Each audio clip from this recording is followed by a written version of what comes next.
Terhormat Pak Bagus yang hari ini berkenan untuk sharing di program Doktor Psikologi Ubaya. Terima kasih gitu ya atas waktu yang diberikan. Sebenarnya kalau saya dapat info dari Mas Ajis, jumlah yang mendaftar cukup banyak ya. Mungkin ini nanti agak terlambat. Jadi kayaknya topik terkait dengan alat ukur ini menjadi satu topik yang diminati kayaknya Pak Bagus ya. Jadi mudah-mudahan apa yang disampaikan oleh Pak Bagus nanti bisa memberikan pencerahan gitu ya bagi teman-teman. Sebelum dimulai, izinkan saya untuk sedikit memperkenalkan tentang S3 Psikologi Ubaya. Jadi kami berdiri di tahun 2018. Saat ini sudah ada 5 angkatan yang masuk bergabung di S3 Psikologi Ubaya, dan tahun 2019 kami sudah terakreditasi B gitu ya. Jadi bagi teman-teman yang dosen, akreditasi ini menjadi penting juga karena kenaikan pangkat itu salah satunya juga dilihat dari akreditasi di mana teman-teman belajar.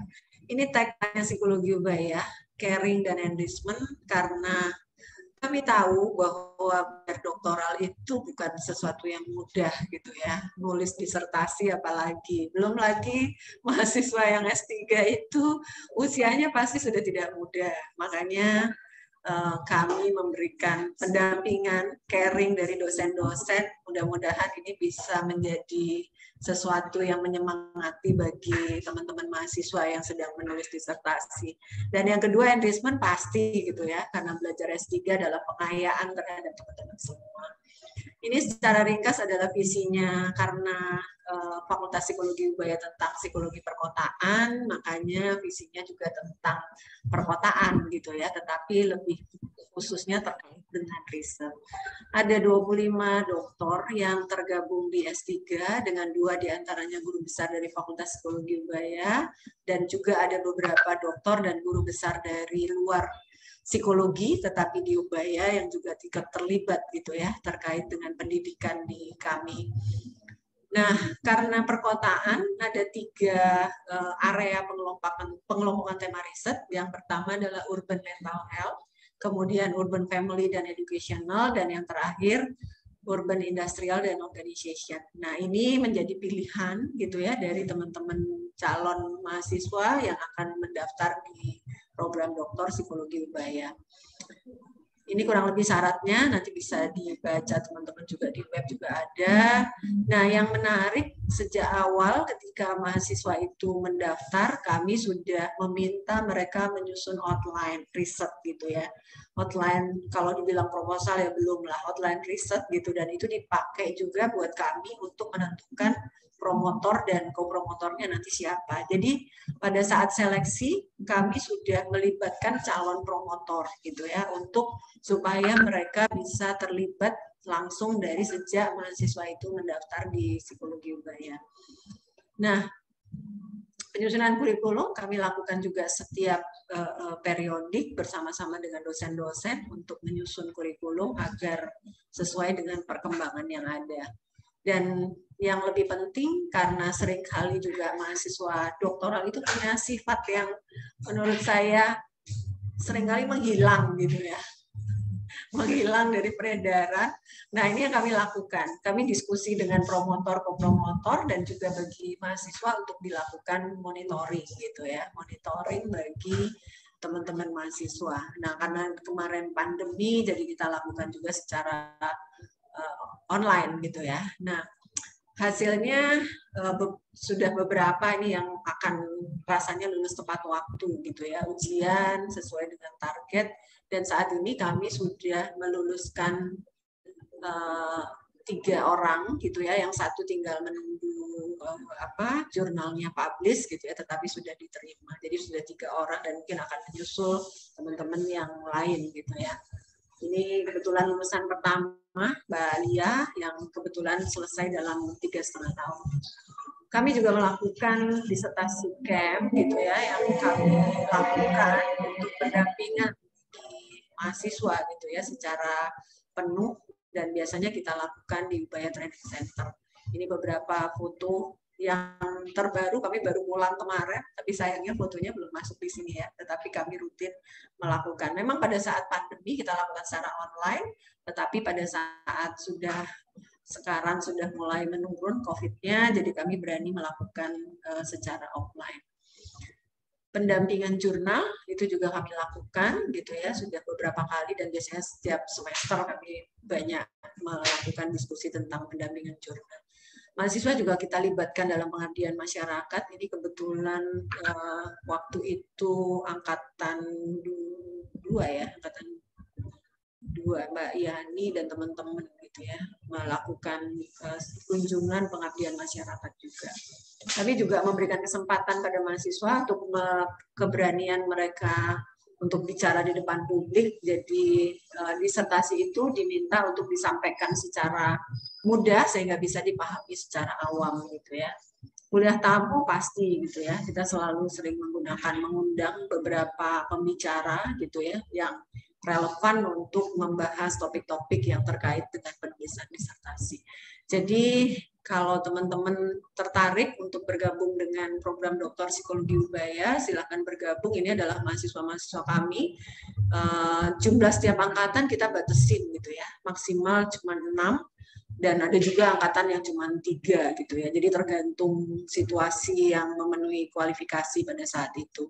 Kuliah biasanya dilakukan mulai Agustus mengikuti jadwal yang ada di Ubaya, dan kuliah itu hanya dilakukan di semester 1 dan 2. Itu biasanya offline karena izin kami itu juga offline gitu ya. Jadi semester 1 2 itu secara offline, dan kuliahnya cuma 2 kali seminggu ya. Seperti angkatan yang paling muda sekarang, angkatan 5 itu cuma Senin dan Selasa gitu ya. Jadi kurang lebihnya bimbingan nanti akan dilakukan secara online. Kurang lebih itu gambaran gitu ya. Kalau tertarik mendaftar, biasanya ada 2 tahap, gelombang 1 dan gelombang 2. Yang gelombang 1 antara Februari sampai April, dan Mei sampai Juni itu gelombang 2. Terakhir saya ingin mengatakan gitu ya, bahwa menulis disertasi atau menjadi mahasiswa program doktor itu bukan sesuatu yang mudah gitu ya.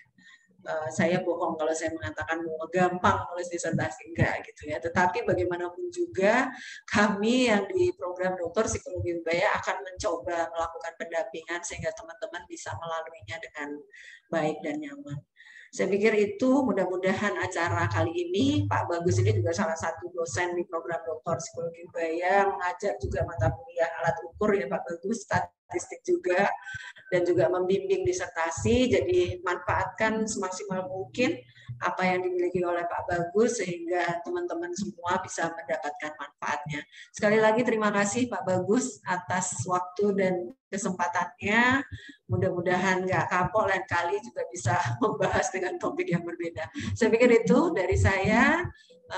Saya serahkan sepenuhnya kepada Pak Bagus. Silahkan nanti mau tanya jawabnya kapan, silahkan diatur sendiri Pak Bagus. Saya mohon izin mungkin tidak bisa mengikuti secara penuh. Terima kasih. Ya, nanti ada moderatornya Pak Darmawan ya. Silahkan dipandu berdua ini juga. Kalau saya bilang walaupun Pak Darmawan ini dosen di S1, di S2, tapi kepakarannya terkait dengan alat ukur rasanya juga tidak diragukan. Jadi silakan Pak Darmawan nanti dipandu gitu ya. Saya izin mungkin off cam, dan terima kasih sekali lagi buat Bapak-bapak berdua. Terima kasih. Billahi taufiq wal hidayah. Assalamualaikum warahmatullahi wabarakatuh. Waalaikumsalam warahmatullahi wabarakatuh. Terima kasih Bu Yusti atas pesan-pesan sponsornya. Ya, selamat datang Bapak Ibu semuanya. Assalamualaikum warahmatullahi wabarakatuh. Selamat datang di seminar Doktor Psikologi yang diselenggarakan oleh program studi Doktor Psikologi. Makanya tadi ada pesan-pesan sponsor dari Bu Yusti sebagai Kaprodi Doktor Psikologi. Seminar Doktor Psikologi kali ini akan membahas tema menyusun dan mengadaptasi alat ukur penelitian sesuai dengan International Testing Commission. Kita sebagai peneliti, baik di S1, S2, S3, atau sebagai dosen gitu ya, pasti pernah melakukan penelitian yang menggunakan alat ukur. Nah, mungkin kita bertanya-tanya di sini, bagaimana sih sebenarnya standar di dalam mengadaptasi alat ukur yang mungkin awalnya bahasa Inggris gitu ya ke Indonesia itu bagaimana. Nah, kali ini akan diulas gitu ya oleh Dr. Ide Bagus Syaputra. Sebelum saya mencoba untuk memperkenalkan diri dulu, Pak Bagus.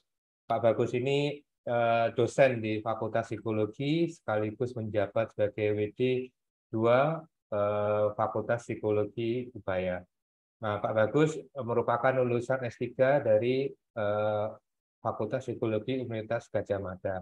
Beliau telah banyak menjadi reviewer jurnal baik di nasional maupun di internasional.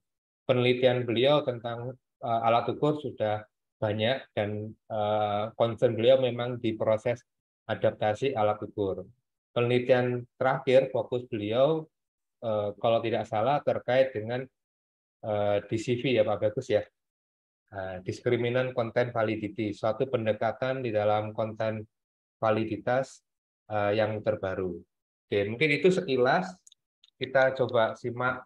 Oke, sebelum kita mulai, saya jadi ingat nih ada peraturan dari panitia.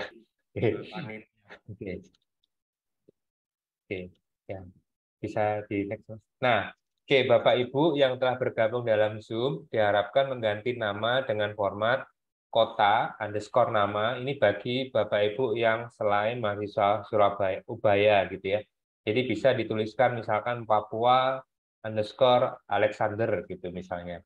Atau kalau misalkan mahasiswa Ubaya bisa dituliskan namanya sebagai mahasiswa underscore nama. Nah, peserta nanti dapat mengajukan pertanyaan selama kegiatan dengan menuliskan link berikut ya. Nanti linknya akan dikirimkan melalui chat Zoom. Pada saat sesi tanya jawab, peserta juga boleh melakukan interaksi langsung dengan melakukan raise hand terlebih dahulu sebelum bertanya gitu. Peserta diharapkan mengikuti kegiatan ini dengan tertib, yaitu dengan mematikan mic ketika narasumber menyampaikan materi, kecuali pada saat sesi tanya jawab, peserta boleh menyalakan mic-nya. Setelah kegiatan webinar berakhir, peserta diharapkan memberikan evaluasi terhadap kegiatan webinar hari ini melalui tautan nanti akan dibagikan oleh di chat Zoom ya. Begitu juga pada form presensi juga akan dibagikan pada chat Zoom di akhir acara. Oke. Ada lagi, Mas Ajis? Nah, ini sekilas tadi sudah ada sambutan dari Kaprodi Dr. Psikologi, Bu Yusti, Profesor Dr. Yusti Prohwati. Beliau mungkin ada acara sehingga memberikan sambutannya di awal. Nah, setelah ini kita akan mendengarkan pemaparan materi dari Pak Ide Bagus Syaputra. Kemudian nanti ada tanya jawab dan ada foto bersama dan penutup. Oke. Nah, Oke, tanpa berlama-lama, mungkin waktu dan ruang saya persilahkan pada Pak Bagus untuk memaparkan materinya. Monggo Pak Bagus. Ya, matur nuwun Pak Darmawan. Assalamualaikum warahmatullahi wabarakatuh. Salam sejahtera, salam multikultur bagi kita semua. Terima kasih kepada Bapak Ibu, para rekan, kolega, senior, yang kita semua mau saling belajar pada siang hari ini. Bapak Ibu, topik yang akan saya bawakan hari ini diharapkan bisa menjadi pemantik gitu ya, pemantik menjadi diskusi, bukan hanya pada siang hari ini, namun juga kolaborasi untuk kegiatan-kegiatan kita berikutnya. Sebagaimana disampaikan oleh Bu Yusti tadi, Prof. Yusti menyampaikan bahwa penelitian ini memang penting, dan kalau mendidik anak itu butuh satu kampung, kalau mengembangkan penelitian itu mungkin butuh satu bangsa, satu negara, atau satu dunia untuk berkolaborasi. Nah, mohon izin Pak Darmawan, nanti kalau ada yang diskusi langsung aja Pak ya. Kita bisa langsung. Bapak Ibu, materi saya bagi menjadi 3 bagian, nanti akan dibagikan oleh panitia. Nah, kita mulai dari bagian yang pertama dulu. Sebagaimana tadi sudah disampaikan, kalau Bapak Ibu mau ada pertanyaan, komentar, langsung dipersilakan. Oke, jadi ini pengantar tentang pertemuan kita pada hari ini. Kalau kita melihat judulnya, itu berarti kan menyusun, mengadaptasi alat ukur untuk penelitian. Jadi, bisa menyusun, bisa mengadaptasi. Nah, alat ukurnya ini yang kita bicarakan adalah untuk penelitian, bukan untuk diagnostik komersil ataupun yang lain, namun fokusnya adalah pada yang penelitian. Nah, ITC kami gunakan, kami usung sebagai salah satu standar. Tentu ini bukan satu-satunya, ada juga panduan yang lain nanti yang akan kita ulas kembali. Oke. Nah, Ibu Bapak mungkin pernah mendengar, pernah membaca artikel ini. Ini adalah panduan untuk melakukan adaptasi lintas budaya dari alat ukur yang jenisnya adalah self-report. Bitten, Bombardier, Guillemin, dan Ferraz ini menulis sebuah naskah sekitar 22 tahun yang lalu. Tulisan beliau ini menjadi semacam standar emas gitu ya, tentang bagaimana melakukan adaptasi lintas budaya. Bapak Ibu disarankan untuk membaca. Atau mungkin ini, mengingat beberapa materi saya itu ada link-linknya, mungkin mohon izin Pak Darmawan, saya boleh bagikan langsung kan materinya?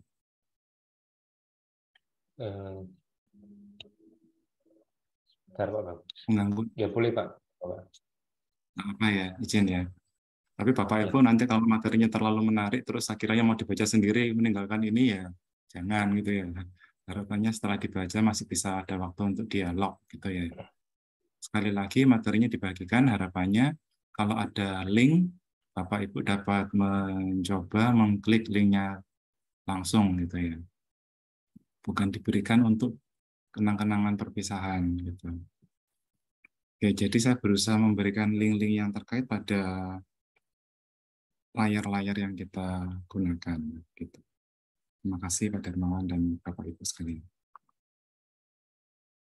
Nah, ini adalah tabel beberapa skenario yang bisa terjadi gitu ya ketika melakukan adaptasi lintas budaya. Jadi di sebelah paling kiri, kalau kita ingin menggunakan pada populasi yang berbeda, atau populasi yang baru, itu Bitten mengadaptasi tulisan Guillemin et al. Ada beberapa hal, jadi panduan ini sebenarnya sudah ada sejak awal, kalau saya nggak salah tahun 94 gitu ya. Kemudian dikompilasi, dirapikan, dibikinkan tabel, sama nanti ada semacam tahapan-tahapannya di tahun 2000. Nah, ini adalah jenjang, rentang gitu ya.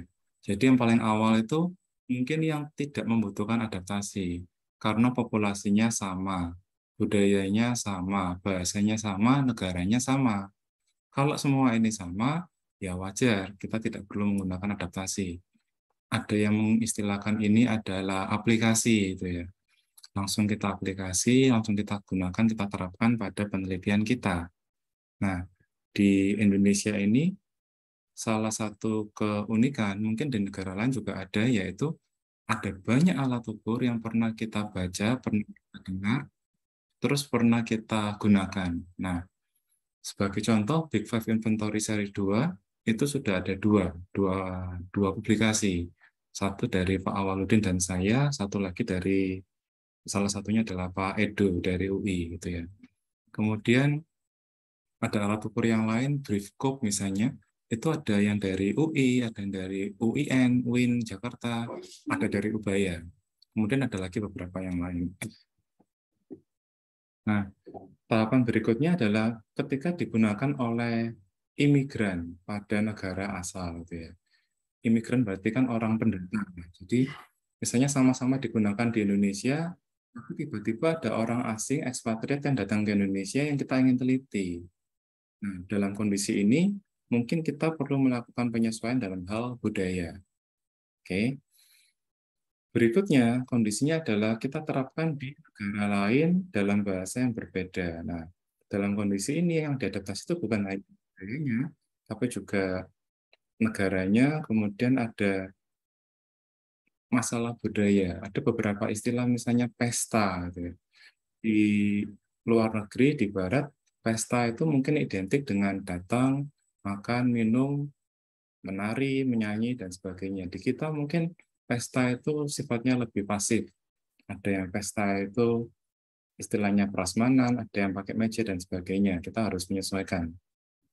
Kemudian ada juga yang berikutnya, imigran, kemudian ke negara yang tidak berbahasa Inggris, tapi di sama daerah itu ya. Jadi mungkin ini ditulisnya di negara barat, ada yang tidak berbahasa Inggris, ada yang mungkin bahasa Spanyol, bahasa Prancis, dan sebagainya.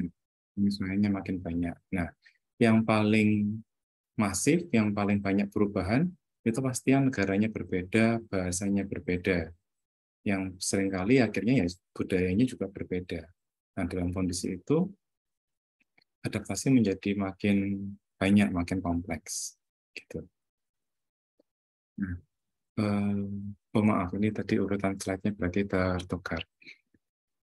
Nah, ini tahapan-tahapan yang diusulkan oleh Bitten, mulai dari translation, synthesis, back translation, committee review, kemudian pretesting, gitu ya.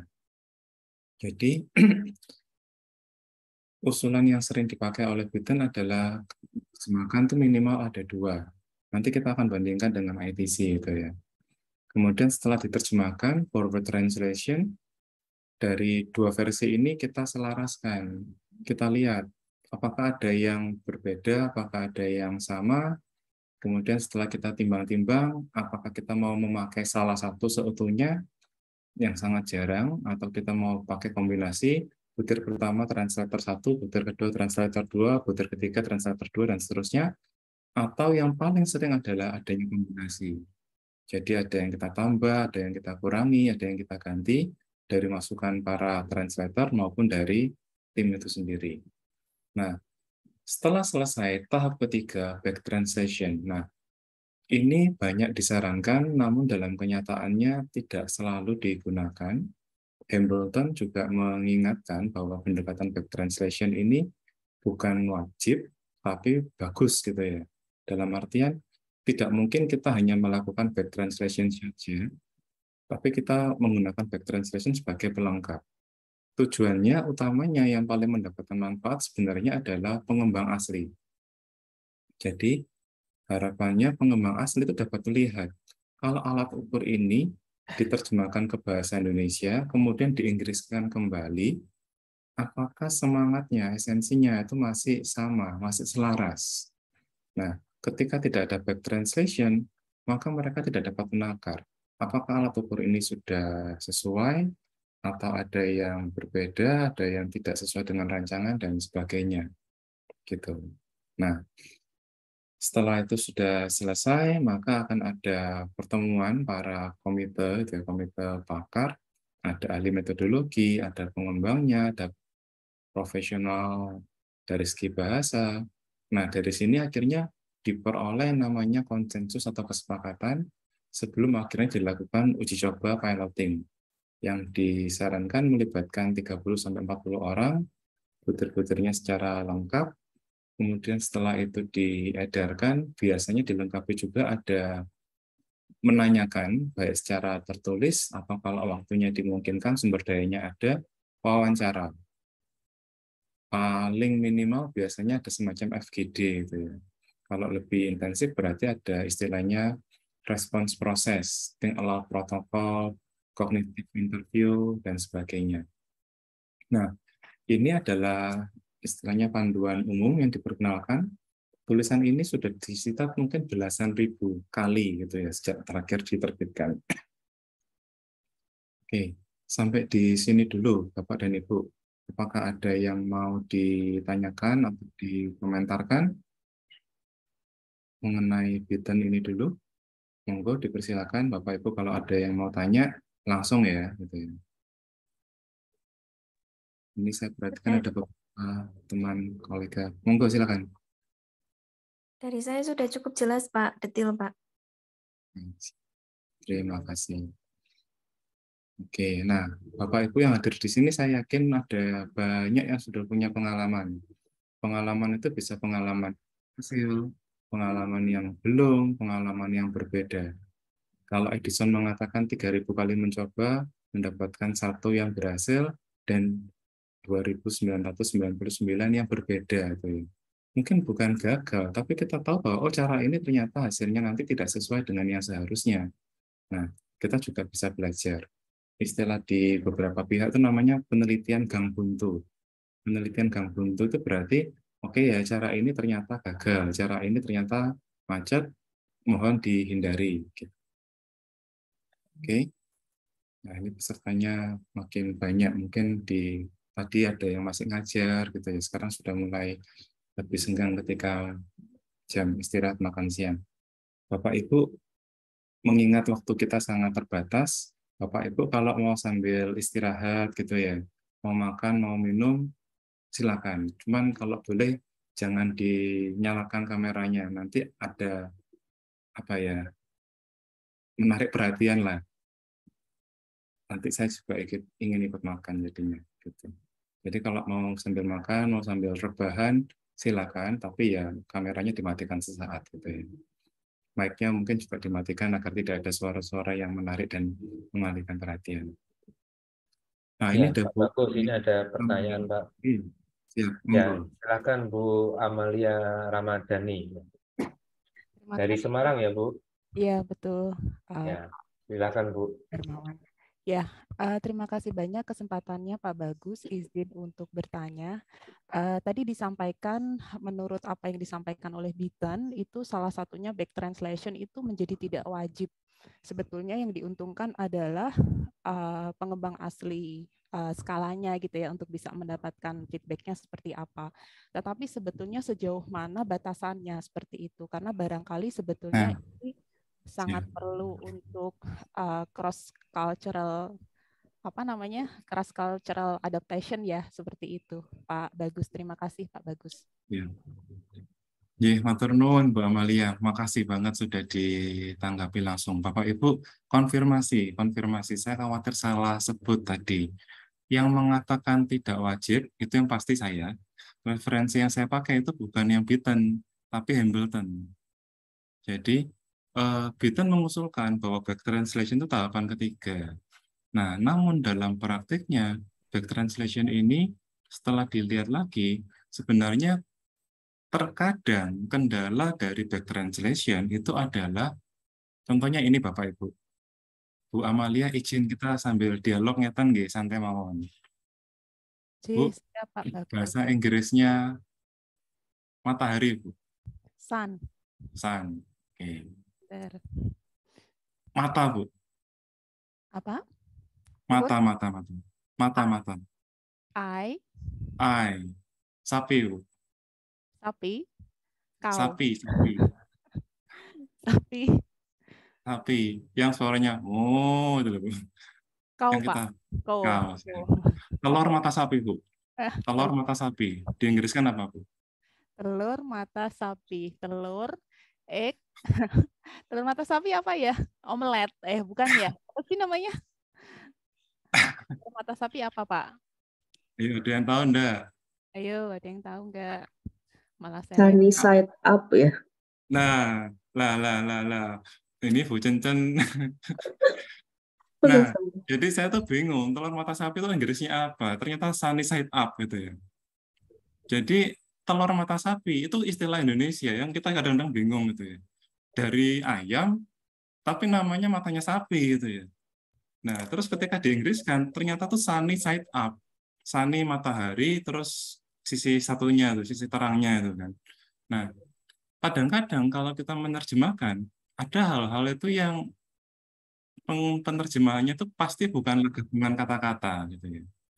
Nah, ketika kita melakukan translation, ice skating gitu ya. Ayo bahasa Indonesianya apa? Selancar es. Nanti bingung. Rollerblade, pisau yang berputar. Wah, kan agak berbeda-beda. Nah, terkadang kendala dari back translation adalah ketika kita menerjemahkan, kita tuh memikirkan, butir ini kalau saya back translate sesuai lagi enggak ya? Nah, jadi ini menjadi kendala ketika diupayakan ada gitu. Nah, yang ingin disampaikan nanti kita akan bahas lagi ketika membahas mengenai ITC. Jadi forward translation, backward translation, double translation, itu adalah variasi. Memang idealnya kita melakukan keduanya. Forward, kemudian kita sintesis, kemudian kita cobakan, kemudian kita backward. Nah, dalam upayanya, Bapak Ibu, ini agak spoiler gitu ya. Tujuan utama dari pertemuan hari ini itu selain kita bertukar pengalaman, kami berharap ada sesi lanjutan. Sesi lanjutannya itu persis seperti yang disampaikan oleh Ibu Amalia. Dari panduan yang ada, ITC itu kan punya 18 panduan. Oke. Kemudian itu diperkenalkan tahun 2004-2006, saya lupa. Kemudian versi lanjutannya 2013 bahasa Spanyol. Kemudian ada lagi versi berikutnya, revisi kedua dan sebagainya itu 2017 kalau saya nggak salah. Nah, tapi dalam perkembangannya ternyata masih banyak yang kesulitan. Sehingga akhirnya 2020 muncul achievement criteria. 18 panduan, kemudian muncul 29 kriteria. Nah, pertanyaannya, dari semua kriteria ini, mana yang wajib hukumnya? Gitu ya. Untuk konteks penelitian. Nah, harapannya kita bisa berdialog, kita bisa menyamakan pemahaman, kemudian kita melakukan survei nasional. Kami sedang melakukan komunikasi dengan Anna Hernandez. Kemudian kami juga ingin menindaklanjuti lagi dengan timnya ITC. Harapannya kita bisa melakukan kesepakatan ya. Kalau misalnya ini mau kita terapkan sebagai standar wajib, kira-kira yang wajib itu yang mana? Mana yang wajib, mana yang kalau ada bagus. Tapi kalau memang ternyata semuanya wajib, ya oke, bagaimana cara melakukannya efektif, efisien. Gitu. Itu sementara, Bu. Semoga bisa memberikan jawaban. Sudah sangat jelas. Sepertinya nanti jawabannya di belakang-belakang ada ketambahan lagi. Terima kasih. Siap, matur nuwun. Jadi, Bapak Ibu, tadi ya, kalau ada yang mau menanggapi bertukar pengalaman, monggo. Kita saling bertukar pengalaman, mungkin tidak semuanya bisa kita sepakati sekarang. Gitu. Ya, Pak Bagus, ini juga ada pertanyaan dari Anissa Puspita di kolom chat. Nah, dari tahapan-tahapan yang tadi disampaikan dari Bitten ya Pak Bagus, itu apakah semua itu harus dilakukan? Nah, apabila tidak harus dilakukan semua, tahapan mana yang direkomendasikan untuk dilakukan gitu? Oke, mungkin siap. bisa ambil di-share lagi Pak Bagus PPT-nya. Ya, ini yang nanya ini sudah pernah melakukan adaptasi dan publikasi di Psikomaniora gitu ya. Nah, Bapak Ibu ini salah satu alumnus kebanggaan kami yang sekarang sedang studi lanjut di UGM. Jadi ini ada 5 tahapan. Kalau kita bicara mengenai Bitten ya mereka mengusulkannya semua dijalankan.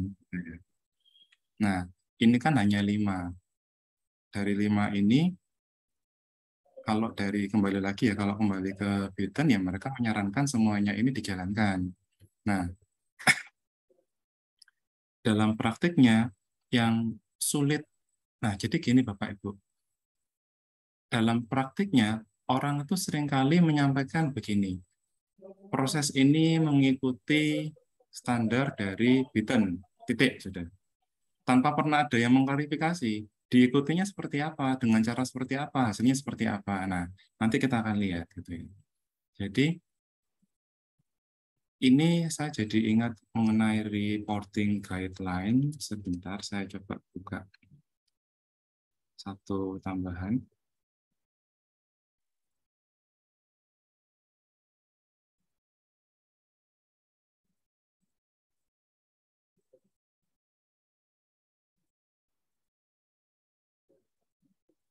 Nah, jadi ini masih belum ditemukan. Secara sederhananya begini, jadi harapannya kita sebagai peneliti itu melakukan klarifikasi.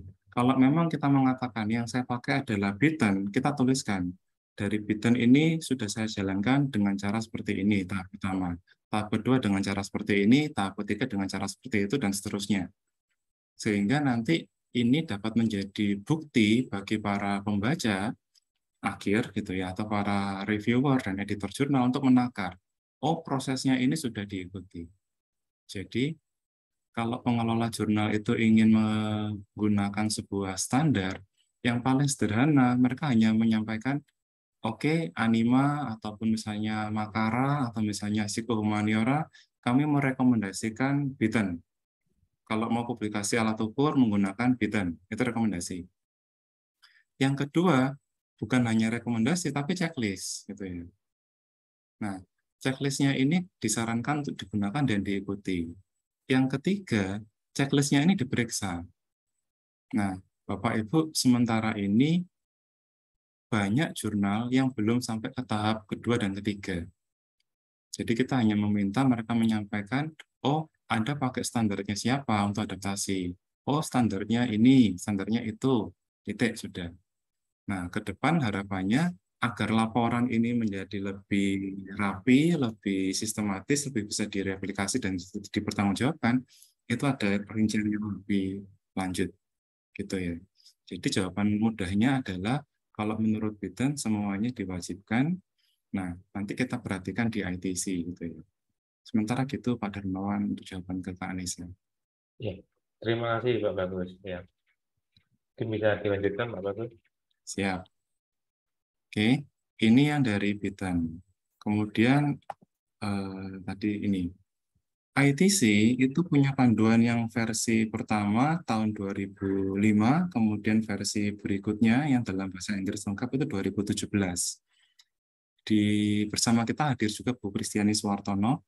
Beliau pernah juga melakukan komunikasi dan upaya adaptasi dari ITC tes panduannya ini yang seri 2 gitu ya. Selamat siang Bu Kristiani, Bu Cencen. Iya, selamat siang Pak. Siap. Boleh sharing singkat Bu yang sudah dilakukan seperti apa saja dan dipublikasikan di mana kalau boleh tahu? Oh, ya terima kasih.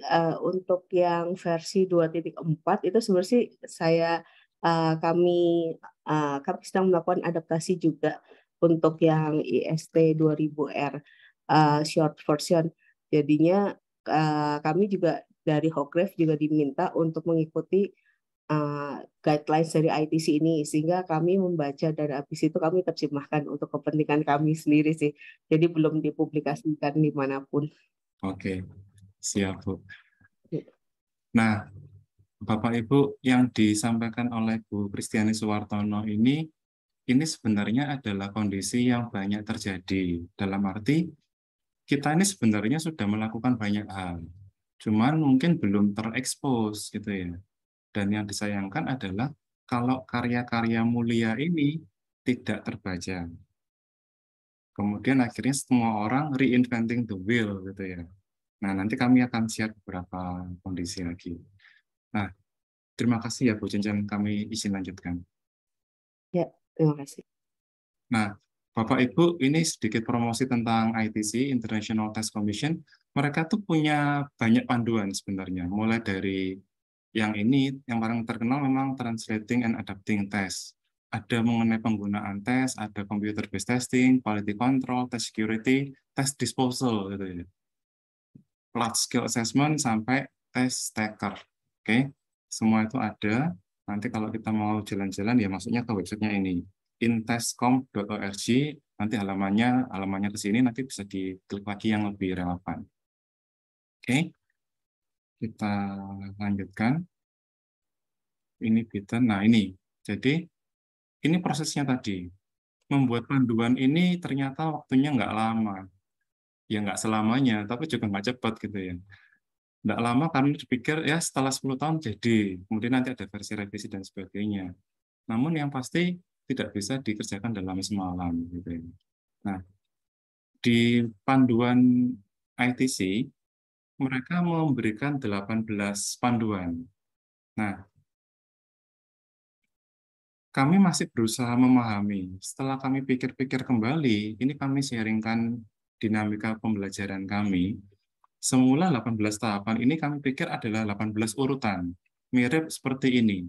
stage 1, stage 2, third, fourth, and fifth gitu ya, tahapan. Tapi setelah kami baca lagi, ada kemungkinan panduan ini, 18 hal ini, itu memang 18 kategori gitu ya. Sebagaimana disampaikan di sini, ada 18 panduan yang dibagi ke 6 kategori, maaf, bukan 18 kategori, 6 kategori gitu ya. Mulai dari prakondisi, kemudian pengembangan tes, konfirmasi, administrasi, scoring, dan terakhir dokumentasi. Nah, dalam diskusi informal dengan beberapa pihak, kami memiliki pemikiran bahwa ini digunakan untuk tes yang commercially available. Jadi tadi disampaikan oleh Bu Cencen untuk IST gitu ya. Kalau tadi Ibu Bapak perhatikan ada istilah HOGREF. HOGREF ini salah satu penerbit tes internasional yang besar gitu ya. Beliau menerbitkan banyak tes, salah satunya IST dan sebagainya. Nah, agar mereka bisa menerbitkan, mereka perlu diyakinkan bahwa proses pembuatan, pengembangan, adaptasi itu mengikuti standar. Itu yang kami ingin promosikan di Indonesia. Harapannya orang Indonesia tahu hal yang benar, kemudian kita bersama-sama mengupayakannya, gitu. Itu semangatnya, gitu ya. Oke. Nah, nanti akan ada tahapan lagi. Ini Bapak Ibu yang tadi saya sampaikan. Jadi versi pertamanya itu munculnya tahun 96, gitu ya. Van de Visser gitu ya. Maaf kalau salah melafalkan, Hamilton tahun 96. Kita itu kemarin bersedih ketika Hamilton berpulang di tahun ini. Jadi banyak karya yang dihasilkan oleh beliau yang harapannya kita bisa pelajari dan kita teruskan hal-hal baiknya itu ya. Itu 96 salah satu pengembangnya adalah Hamilton. Kemudian dikembangkan terus sampai 2005, terus 2006 itu ITC membuat konferensi internasional di Belgia. Yang ada di sini ya, di Belgia. Ada 400 orang dari 40 negara. Mereka bicara mengenai adaptasi, cara-cara yang dapat dilakukan, metodologi untuk pengembangan itu, tambahan panduan, pemberian contoh keberhasilan, dan sebagainya. Nah, kalau diperhatikan ini beberapa publikasi tentang ITC ini banyak munculnya di jurnal psikotema. Di sini, nah di awal-awalnya ini terbitan revisi seri kedua, itu munculnya justru dalam bahasa Spanyol, gitu ya. Justru dalam bahasa Spanyol, yang bahasa Inggris hanyalah di bagian abstrak, gitu. Nah, di sini diberikan penjelasan mengenai apa yang dimaksudkan ini dan sebagainya, apa tahapannya dan apa yang baru dan sebagainya, gitu ya. Nah, di sini sudah diperkenalkan. Kalau di sini bukan 18, di sini masih ada 20. Precondition, test development, confirmation, administration, scoring atau score skills, and interpretation, kemudian dokumen. Mana yang berbeda dan bagaimana kemungkinan kesalahan juga dibahas di sini. Cuman kendalanya tadi, karena ini bahasa Spanyol, maka penerapan dan penyebarannya tidak secepat dan tidak semasif yang berbahasa Inggris. Nah, untuk menyiapkan bahasa Inggrisnya ini ternyata membutuhkan waktu beberapa tahun lagi. Jadi ada topik lanjutan, kemudian ini hal-hal yang barunya, kemudian direvisi lagi sehingga pada versi 2, khususnya sampai 2.4 itu munculnya 6 tadi. Precondition ada 3 panduan, test development, kemudian confirmation, upaya kita memastikan bahwa ini sesuai dengan yang seharusnya, administration, terus bagaimana memperoleh skor dan menginterpretasi gitu ya. Nanti di kita juga mungkin ada sudah Bapak Ibu yang sering menggunakan, mengembangkan baik versi offline ataupun online. Kalau mau berbagi, dengan senang hati kita bisa belajar bersama. Dan terakhir adalah dokumentasi. Oke. Nah, ini adalah versi dari 2020. Jadi kita fokuskan ke abstrak ya Bapak Ibu ya. Kita fokuskan ke abstrak, kita baca bersama-sama sebentar. Ini. Jadi untuk mengembangkan kualitas dari penerjemahan dan adaptasi demi memaksimalkan itu ya, demi memungkinkan komparabilitas skor antar budaya, International Test Commission ITC mengusulkan sejumlah panduan. Oke. Nah, kalimat berikutnya, Sekalipun panduan ini telah banyak dikenal, namun tidak diterapkan sesering yang seharusnya. Gitu. Mereka menduga, salah satu dugaan, mungkin karena panduannya ini terlalu luas, yang membuat panduan ini sulit diterapkan. Bagaimana mau diterapkan, dipahami aja mungkin tidak gitu ya, diingat juga sulit gitu kan. Nah, kemudian ada artikel ini gitu ya. Artikel ini dimunculkan dari literatur study, kemudian dia mengundang pakar, berdialog, berdiskusi, muncul panduan ini. Oke.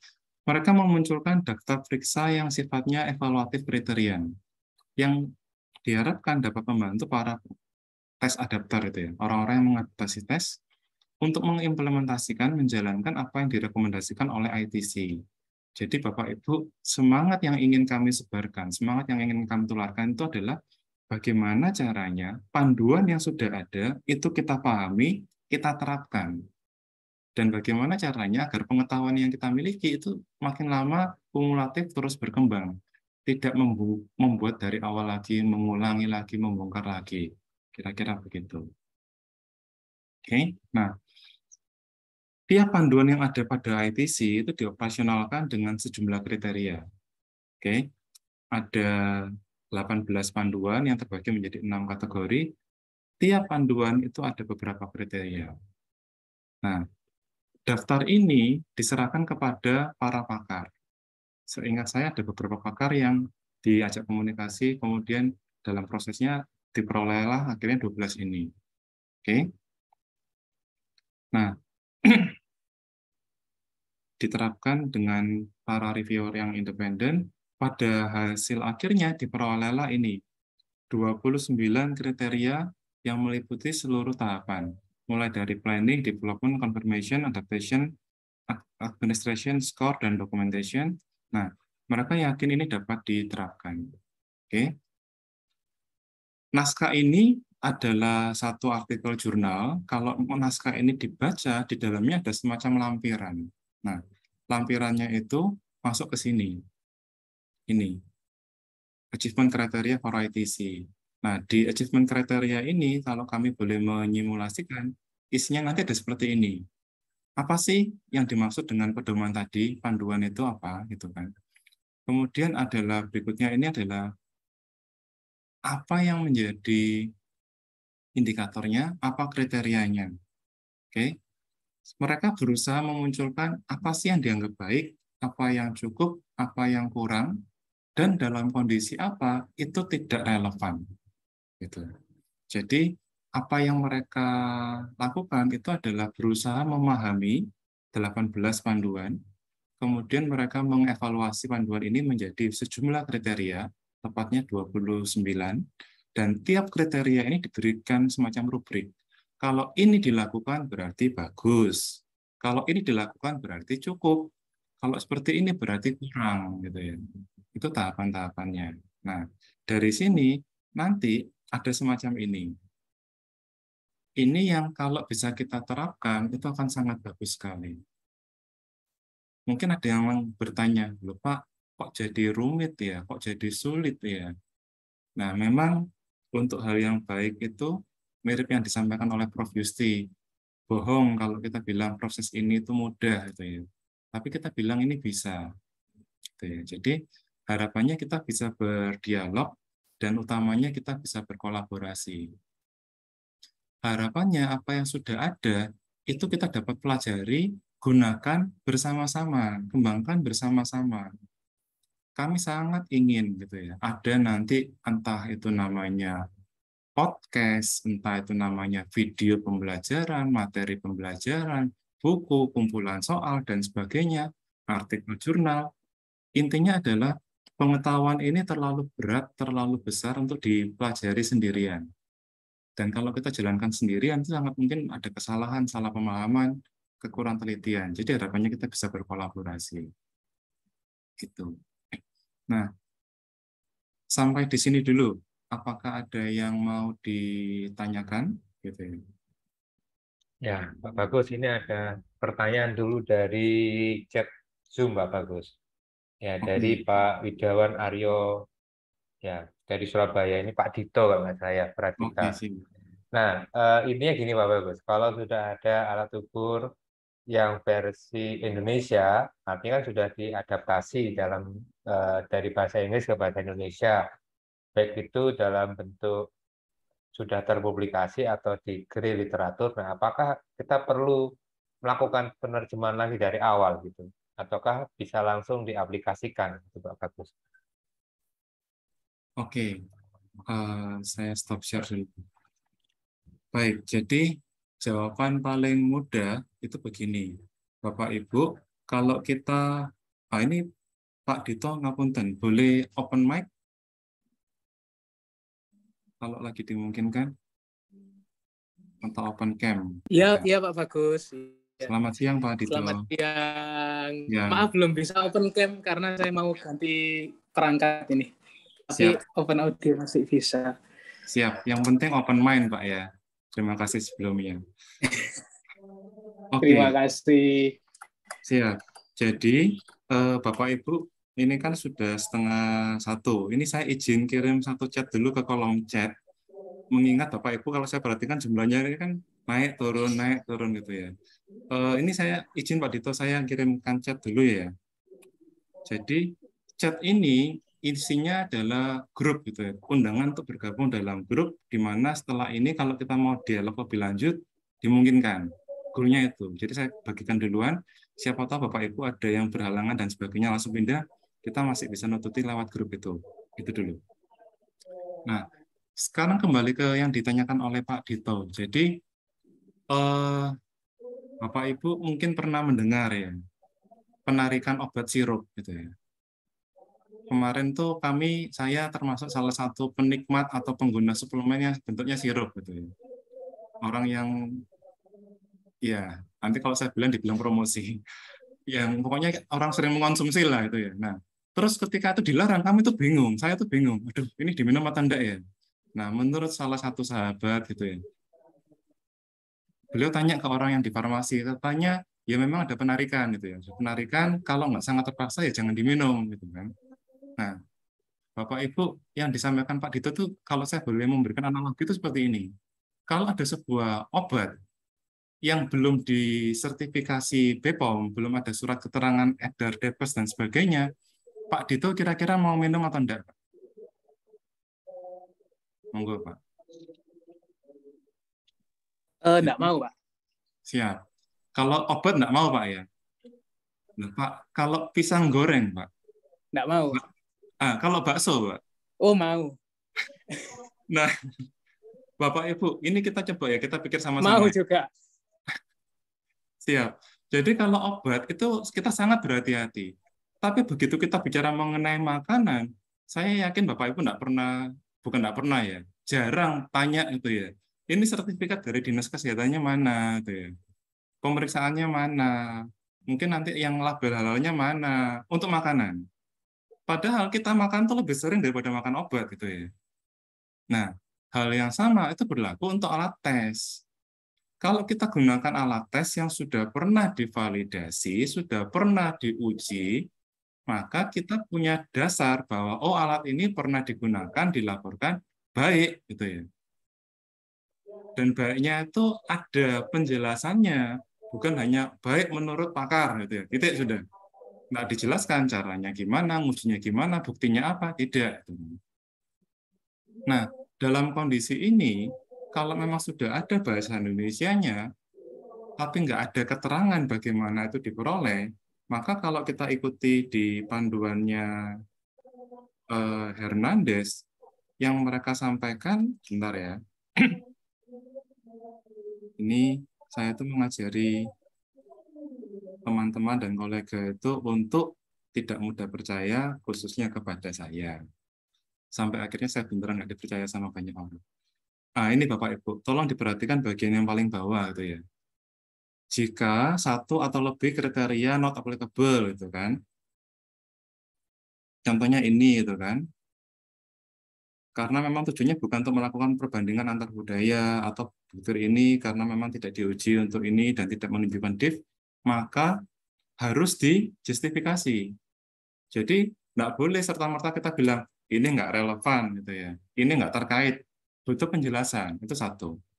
Yang kedua, ketika tidak cukup informasi itu ya, ketika tidak cukup informasi untuk mengatakan ini sudah acceptable atau tidak itu ya.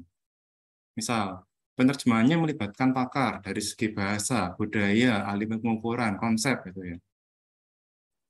Sudah ada enggak keterangannya? Siapa yang disebut ahli pengukuran ini? CV-nya seperti apa? Pengalamannya seperti apa? Dan sebagainya. Kalau informasinya itu tidak cukup untuk dinyatakan acceptable gitu ya. Oke. Maka dengan informasi yang ada relevan dan sebagainya, gampangannya ini dinilainya adalah not acceptable. Gitu. Jadi kalau tahapan itu dilaporkan, namun kriteria yang diharapkan tidak terpenuhi dengan baik, ya berarti nanti kriterianya itu bukan excellent, bukan juga acceptable, tapi not acceptable. Kembali yang disampaikan oleh Pak Dito, berarti kalau alat ukur ini sudah pernah ada Indonesianya, tapi laporannya kurang jelas, Bapak Ibu punya dua pilihan. Kalau dijalankan, digunakan apa adanya, kita menggunakan dengan risiko ya. Dalam arti, ini pernah ada, tapi tidak pernah ada buktinya bahwa ini bagus. Apa yang dapat kita lakukan? Yang paling mudah adalah kita uji sendiri. Ya udah, kita uji sendiri. Kan mereka sudah melakukan adaptasi. Mereka adaptasi, kita melakukan validasi. Gitu. Kalau kita merasa, waduh, saya baca aja butirnya bukan mudah dimengerti. Butirnya ini kayak mudah-mudahan gitu loh. Ini maksudnya apa? Kok kurang jelas? Ya udah, kita bisa mengulangi dari awal. Gitu. Nah, ada juga kadang dia sudah pernah diadaptasi, divalidasi untuk anak. Kita mau terapkan untuk dewasa. Atau sebaliknya, tuh ya. Kita terapannya pada dewasa, kita mau pakai untuk anak. Nah, ketika kita mengalihkan ke tujuan yang berbeda, ke konteks yang berbeda, tanggung jawab itu berpindah kepada kita. Jadi kalau kita bilang, oh ini diberikan di sana bisa bagus, ketika kita mau nyoba di konteks yang berbeda, tujuan yang berbeda, kita punya tanggung jawab untuk menguji dan memastikan tahapan ini bagus. Kira-kira demikian, Pak Dito. Monggo, mungkin ada tambahan, komentar, pertanyaan, dipersilakan. Sudah cukup, Pak. Aku sementara ini terima kasih untuk penjelasannya. Iya, matur nuwun. Ya, Pak Bagus, mungkin saya yang mengkonfirmasi. Ketika tadi di konteks yang berbeda, itu yang kita lakukan adalah adaptasi ulang atau pengujian validasinya saja dengan versi sebelumnya. Sebentar, Pak. Saya coba sambil tayangkan layar bentar, ya. Ya.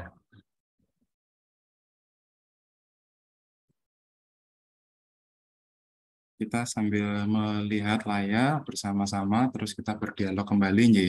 Ya. Nah, sudah terlihat, Pak, layarnya, Pak? Udah. Oke. Oke. Boleh diulang, Pak, pertanyaannya kalau kita adaptasi di konteks yang berbeda?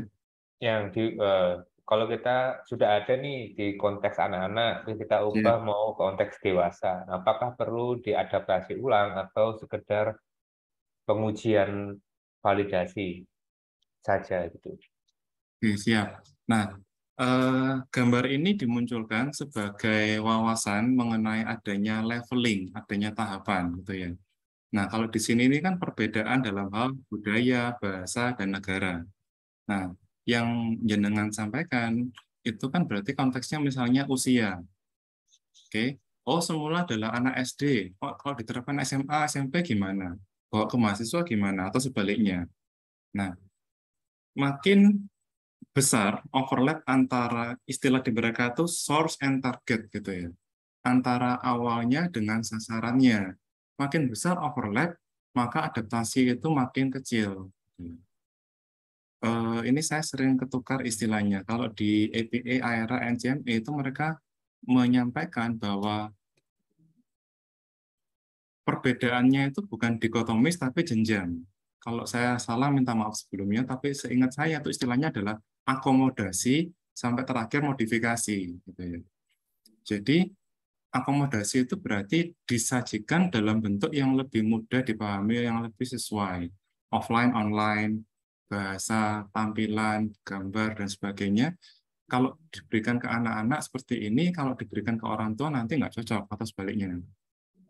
Nah, yang paling ideal ketika ini kita duga ada kemungkinan disalahpahami atau dipahami dengan salah, ya kita coba perbaiki. Contoh, kemarin Bapak Ibu ada satu butir yang namanya gini, saya saya beralih ke pekerjaan gitu. Jadi ini alat ukur brief goal gitu ya. Ada tulisan I've been turning to work gitu kan. Diterjemahkan kan saya beralih kepada pekerjaan. Ternyata butir ini ketika dijalankan disalahpahami, beralih kepada pekerjaan itu dimaknai beralih kerja. Gitu. Dipikirnya orang itu kalau stres langsung dia motong, dia resign. Oh, ternyata begitu ya. Nah, ini ketahuannya ketika ada respons proses. Nah, jadi saya pernah ingat dulu ada satu butir kendati gitu. Kendati itu kan walaupun, meskipun gitu kan. Tapi diberikan ke anak-anak, mereka membayangkannya itu pedati gitu. Dipikir ini salah ketik gitu. Nah, dalam kondisi-kondisi itu memang kita akhirnya menjadi makin menyadari pentingnya respons proses dan sebagainya sebelum uji coba. Kira-kira demikian. Berarti kalau boleh saya simpulkan mungkin tidak menerjemahkan lagi dari awal, sekedar menyesuaikan ya Pak Bagus ya, menyesuaikan dengan target sasarannya ya. Siap, benar Pak. Oke, terima kasih Pak Bagus. Siap, Oke, Bapak Ibu. Nah, jadi paparan tadi dan undangan untuk masuk di dalam grup itu adalah bagian yang pertama, gitu ya. Bagian pertama dari ITC sesi siang ini. Nah, yang berikutnya, Bapak Ibu, sebelum kita istilahnya mendalami tentang ITC, ada satu hal yang kita perlu pikirkan bersama, gitu ya. Oke,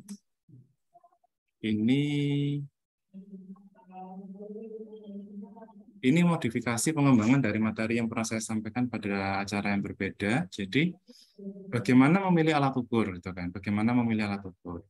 Nah, awalnya beberapa referensi yang saya pakai, salah satunya utamanya adalah tulisan dari Joao Luis Bastos, Duquia, dan González Chica, gitu ya. Nah, namun ini ternyata sudah ada versi yang lebih barunya, ini 2014, gitu kan. Tahapannya seperti ini. Nah, ini nanti ada versi yang lebih baru yang kurang lebih sama, namun ada penjelasan yang lebih mendalam, gitu ya. Nah, saya izin menjelaskan ini dulu ya. Jadi yang versi barunya itu saya ambil dari referensi sebuah book chapter. Memang ini bidangnya adalah kesehatan, gitu ya. Khususnya di bidang mulut, kesehatan mulut, gigi, gitu ya. Nah, di sini dia bicara mengenai alat ukur untuk oral epidemiologi, gitu kan. Kalau Bapak Ibu perhatikan pada layar ini, ada satu hal yang ingin saya berikan cermatan. Izin ya, saya sambil tandai ya. Yang kita sering dengar adalah validity. Walaupun dalam praktiknya di luar psikologi, kadang psikologi juga salah, kita ketukar antara validitas dengan reliabilitas. Orang bilangnya validitas butir berkisar antara berapa dan berapa, padahal itu kan maksudnya reliabilitas. Jadi itu validitas, kedua reliabilitas, nah ketiga Bapak Ibu, komparabilitas. Nanti kita akan bahas dalam pertemuan ini, dalam kondisi apa adaptasi itu penting. Mengapa kok kita perlu mengadaptasi? Kenapa sih kita nggak buat sendiri? Gitu ya. Jawaban cepatnya, karena kita sedang berusaha memberikan tambahan sumbangan pengetahuan untuk masyarakat global. Bukan hanya untuk suka-suka kita, bukan untuk kita mau melakukan tes seleksi, bukan kita melakukan diagnosis untuk kepentingan pribadi. Tapi karena kita ingin mengatakan, kalau pengukuran stres pernah dilakukan di Afrika, di India, di Eropa, ketika itu dipakai di Indonesia, kira-kira gimana sih? Gitu. Jadi, adaptasi itu menjadi penting agar kita bisa membandingkan antar wilayah, antar daerah, budaya, antar waktu. Oke. Nah, pengukuran dengan yang kita lakukan, pengukuran psikologis, itu kita berhadapan dengan sebuah hal yang kita ukur yang tidak kelihatan. Nah, dia kebetulan kalau di bidang oral ini kan pengukuran gangguan mulut itu bisa pakai amatan fisik gitu ya. Oh, ada giginya lubang atau tidak? Apakah ada yang pecah gitu ya? Apakah ada yang secara bentuknya itu berubah berbeda gitu kan? Itu pengamatan fisik. Nah, tapi kalau ada kondisi-kondisi ketika yang dilihat adalah apakah orang itu merasa nyeri, apakah orang itu merasa malu, apakah orang itu terganggu, apakah orang itu menjadi tidak bisa bekerja, itu kita tidak mungkin mengamati. Dalam kondisi itu, maka mereka mengembangkan instrumen pengukuran daftar pertanyaan. Nah, mereka menyampaikan bahwa ada beberapa alternatif. Pertama, gunakan alat ukur yang sudah ready to use, siap pakai, gitu kan? Yang kedua, lakukan adaptasi. Yang ketiga, baru membuat instrumen sendiri, gitu kan? Nah, skenario-nya itu hampir selalu dapat dikelompokkan dalam 3 ini. Pakai yang sudah siap, lakukan adaptasi, atau buatlah alat ukur baru. Oke, ada beberapa pertanyaan, beberapa hal yang kita perlu gali, timbang sebelum sampai ke sana. Oke, nah ini ada beberapa hal yang saya kutip dari sana yang menjadi perhatian kita. Jadi di sini disampaikan bahwa ini bukan hanya valid, bukan hanya reliable, sesuatu yang sudah sering kita dengar, gitu kan, tapi juga comparison, gitu ya. Karena bisa jadi kita bikin alat yang valid, reliable, tapi nggak pernah dipakai di mana-mana, sehingga akhirnya hasilnya ini kita nggak tahu sesuai enggak ya kalau ini kita bandingkan dengan pengukuran penelitian sebelumnya yang sudah ada, gitu kan. Oke, nah agar bisa dibandingkan, perlu dipastikan adalah di sini pertanyaan penelitiannya itu sama. Jangan sampai satunya mengukur intensitas, satunya mengukur mengenai frekuensi, satunya mengukur mengenai variasi. Wah, itu kacau. Sulit kita membandingkannya nanti, gitu kan. Oke. Nah, yang dijadikan sebagai contoh itu misalnya adalah Oral Health Related Quality of Life, OHRQOL. Nah, dia menyampaikan ini tadi. Jadi, kalau pengamatan adalah karies, itu biasanya digunakan mengenai amatan pada gigi, kemudian cermin, itu ya, digunakan untuk melihat. Tapi kalau kita bicara mengenai kualitas hidup, itu kan pasti pakai wawancara, pasti pakai kuesioner, mau yang standardized atau yang tidak. Gitu kan. Nah, ini adalah hal yang dijadikan studi kasus, contoh gitu kan. Kapan kita perlu menggunakan ini? Bahkan ahli kesehatan, kedokteran pun menggunakan ini. Gitu ya.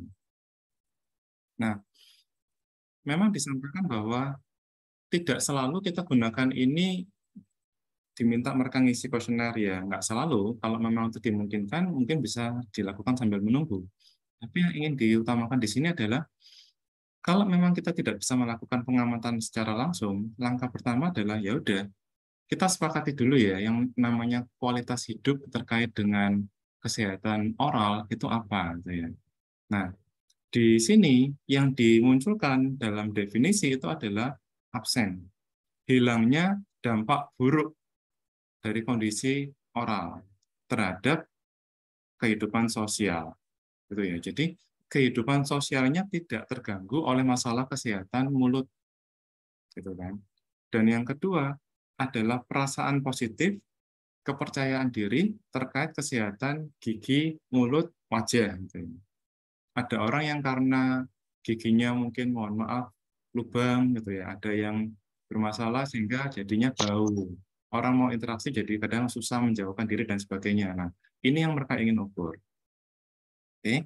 Nah, hal-hal buruknya itu apa? Dia definisikan speech limitation, sulit ngomong, mungkin nyari jadi tidak bisa ngomong, sulit makan, rasa malu akibat tadi mulut, gigi ataupun kontur yang lain, gitu kan.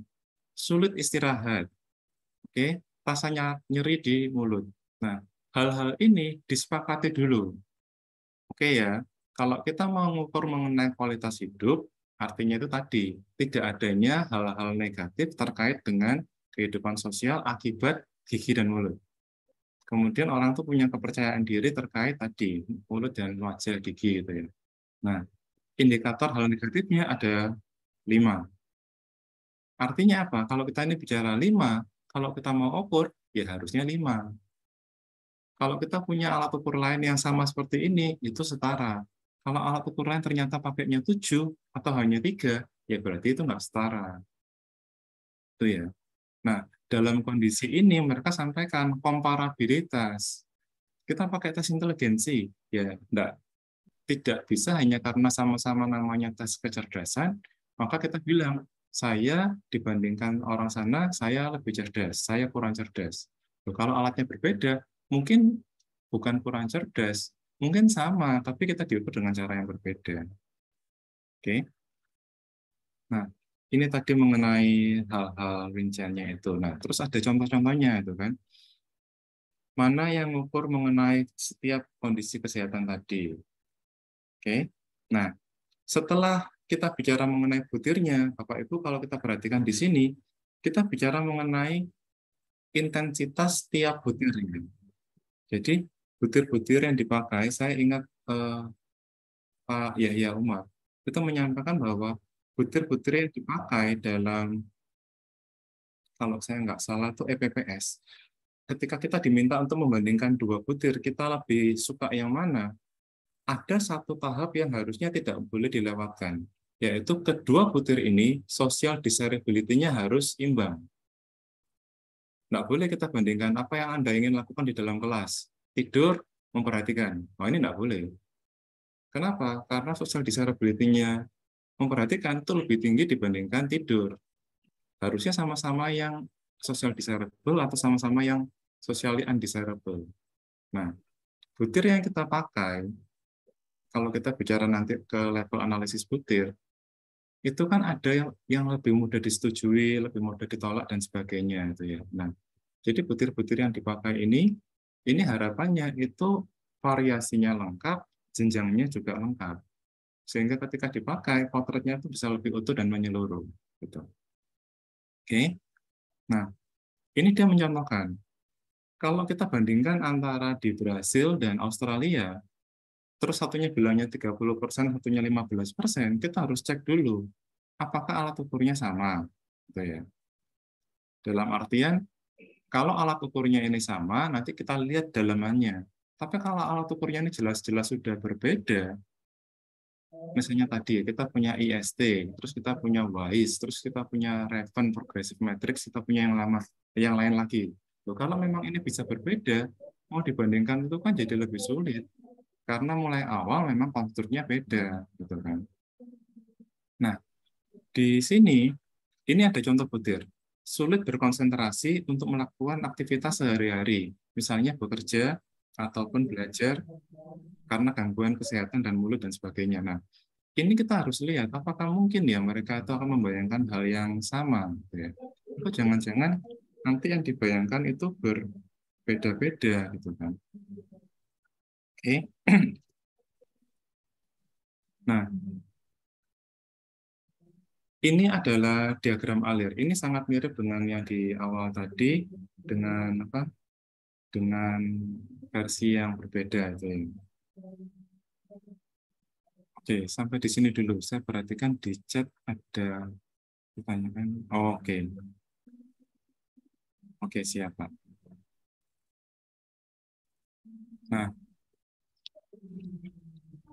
Bapak Ibu, ini kalau kita lihat ada 3 skenario utama itu ya. Pertama adalah pertanyaan penelitiannya itu apa. Oke. Yang kedua adalah konstruknya ini yang kita mau ukur apa. Nah, dari situ kita lihat dengan konstruk yang ada, alat ukur yang mau dipakai itu sudah ada atau belum sih? Kalau jawabannya ada, gampang, ya udah langsung jalankan gitu ya. Nah, pertanyaannya di sini adalah instrumen gitu kan, available, well established, dan adapted gitu ya. Ada alat ukurnya, tapi belum divalidasi, ya berarti kriteria ini kurang. Sudah divalidasi, tapi masih penerjemahannya secara langsung sehingga banyak kekurangan, ya berarti mungkin belum diadaptasi gitu kan. Kalau ini semuanya ada langsung. Nah, kalau misalnya kita merasa bahwa dalam kajian literatur ini kita menemukan ada alat ukur yang pernah dipakai di berbagai negara, termasuk di Asia, tapi Indonesia belum ada, ya udah, berarti langkah kita adalah melakukan adaptasi. Gitu. Nah, kalau ternyata setelah melakukan kajian kita tidak bisa menemukan yang sudah ada, yang sudah pernah divalidasi, yang dapat kita adaptasi, ya berarti kita larinya ke pengembangan instrumen di sini. Oke. Nah, di antara kedua ini kalau kita masih belum yakin, ya udah kita tunda dulu. Kita tunda dulu sampai ada alat ukur baru, atau kita tunda dulu sampai ada alat ukur yang bisa diadaptasi. Sampai di sini dulu mungkin. Ada yang mau ditanyakan mengenai diagram alirnya ini? Monggo Bapak Ibu diperhatikan dulu. Kalau mau ada pertanyaan, komentar, dipersilakan.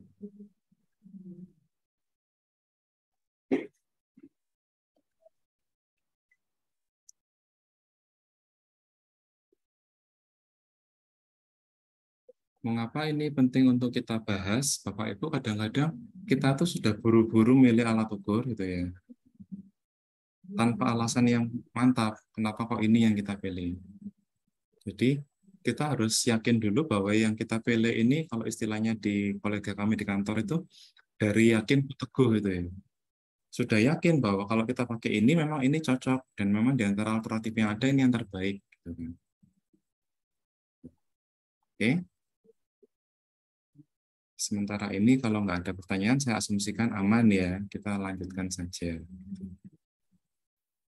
Nah, untuk melakukan ini, Bapak Ibu, ini ada tahapannya tadi, ready to use gitu kan, yang sudah available, tinggal diadaptasi, yang terakhir kita melakukan pembuatan baru. Ini tahapannya. Nah, ini tahapan-tahapannya. Nah, dari sini Bapak Ibu, yang ingin saya cermati, itu khususnya yang poin pertama, gitu ya. Carilah di database, carilah di literatur. Ini tahapannya. Nah, ini dalam materi yang tadi dibagikan, harapannya Bapak Ibu bisa melakukan klik gitu ya, coba-coba. Sementara ini, salah satu literatur yang menurut kami paling berguna itu adalah punyanya APA. Ini saya klik sebagai pengantar gitu ya. Jadi APA ini punya salah satu kekayaan yang sangat luar biasa dalam hal alat tes. Alat tesnya ini selalu bertambah gitu ya.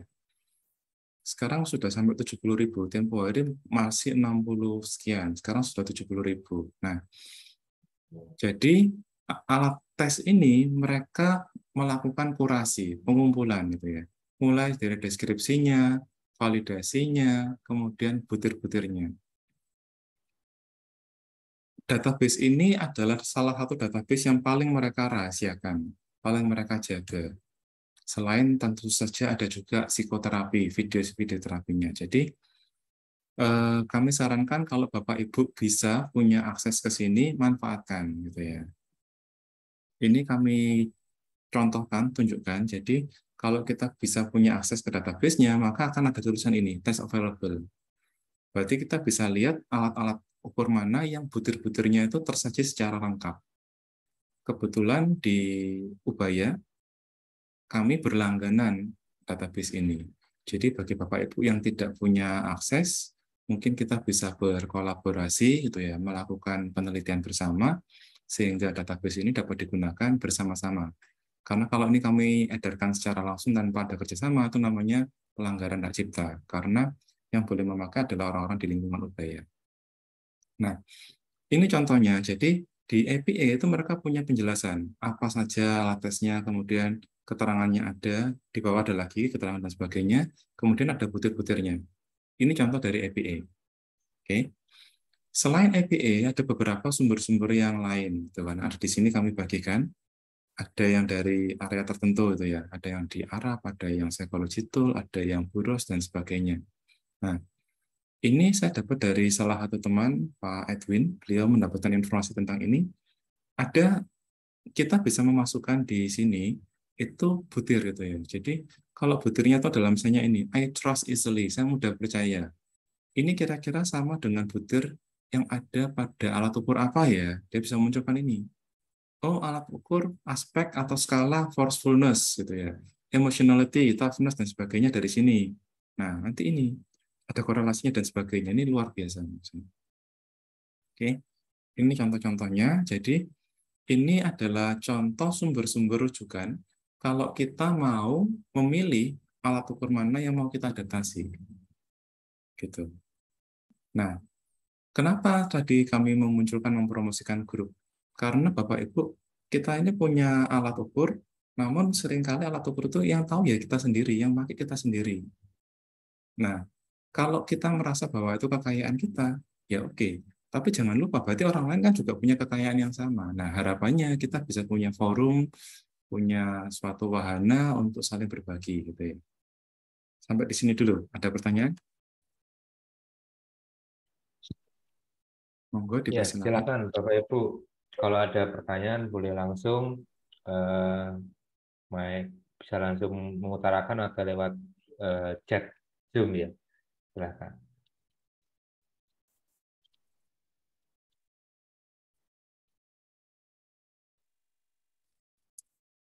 Oke.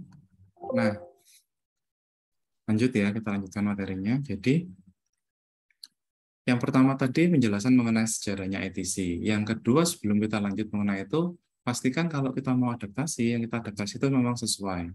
Dan pastikan bahwa langkah adaptasi itu adalah langkah pilihan yang terbaik. Oke. Nah, berikutnya materi ini kalau dilihat dalam file ketiga, ini kan 100 slide gitu ya. Itu pun tidak apa ya, kami rasa masih kurang. Bagian yang ini itu adalah hasil kerja bareng dari 18 mahasiswa, 20 mahasiswa itu. Dari 20 mahasiswa yang tempo hari magang di jurnal-jurnal utama psikologi nasional. Gitu ya. Jadi kami minta untuk magang di beberapa jurnal, sembari mereka magang, mereka berdiskusi, mereka belajar. Kemudian salah satu yang mereka berikan sumbangkan sebagai warisan itu adalah adaptasi penjelasan dari achievement kriterianya ITC gitu. Nah, kalau Bapak Ibu perhatikan di sini, suara saya terdengar? Soalnya ada tulisannya internet. Terdengar ya, oke siap. Nah, Ibu Bapak di sini ada 6 kategori yang dirincikan menjadi 18 panduan, dan tiap panduannya ini ada penjelasannya. Pelan-pelan ini, kita lihat dulu. Jadi, kategori pertama itu pra-condition. Pra-condition ini adalah kondisi yang harus ada yang dipenuhi sebelum kita melakukan adaptasi. Oke, langkah pertama yang banyak orang dulu gitu ya, salah lewatkan itu adalah izin. Oke, izinnya Bapak Ibu itu dari pembuat alat ukur atau pemilik hak cipta sebelumnya, gitu ya. Nah, jadi yang kita minta izin itu seharusnya adalah yang buat alat ukur. Mohon maaf, bukan yang mengadaptasi, bukan yang menerjemahkan, tapi yang membuat alat ukur. Nah, walaupun biasanya yang menerjemahkan kadang berpikir begini, orang yang menerjemahkan itu kan juga punya hak ya untuk diakui sebagai penerjemah. Gitu ya. Kemarin saya diingatkan salah satu kolega, teman, Pak, dalam Undang-Undang Hak Cipta yang boleh dihakikan itu termasuk terjemahan. Oke, gitu ya. Namun kalau kita mau pakai, yang punya kewenangan untuk menentukan ini boleh dipakai atau tidak, itu seharusnya pembuat. Gitu. Jadi kalau misalnya di sini ada Bapak Adi, Bapak Budi gitu ya. Kalau saya lah anggap nama saya Bagus gitu ya. Kalau saya menerjemahkan alat ukur X, kalau ada orang mau pakai ini, saya akan selalu bilang, alat ukur ini kalau mau dipakai izinnya ke sini ya. Kalau alat yang ukur yang ini saya sudah dapatkan izin untuk membagikan, monggo digunakan, cara nyetaknya kira-kira seperti ini. Gitu. Jadi para kondisi pertama itu adalah meminta, Bapak Ibu ini ya, meminta dan mendapatkan. Jangan hanya minta, terus tidak dapat izin dipakai, wah itu namanya nyolong, mencuri itu. Karena kunci utamanya itu adalah mendapatkan. Kalau kita bisa mendapatkan tanpa perlu meminta izin, oke. Oke.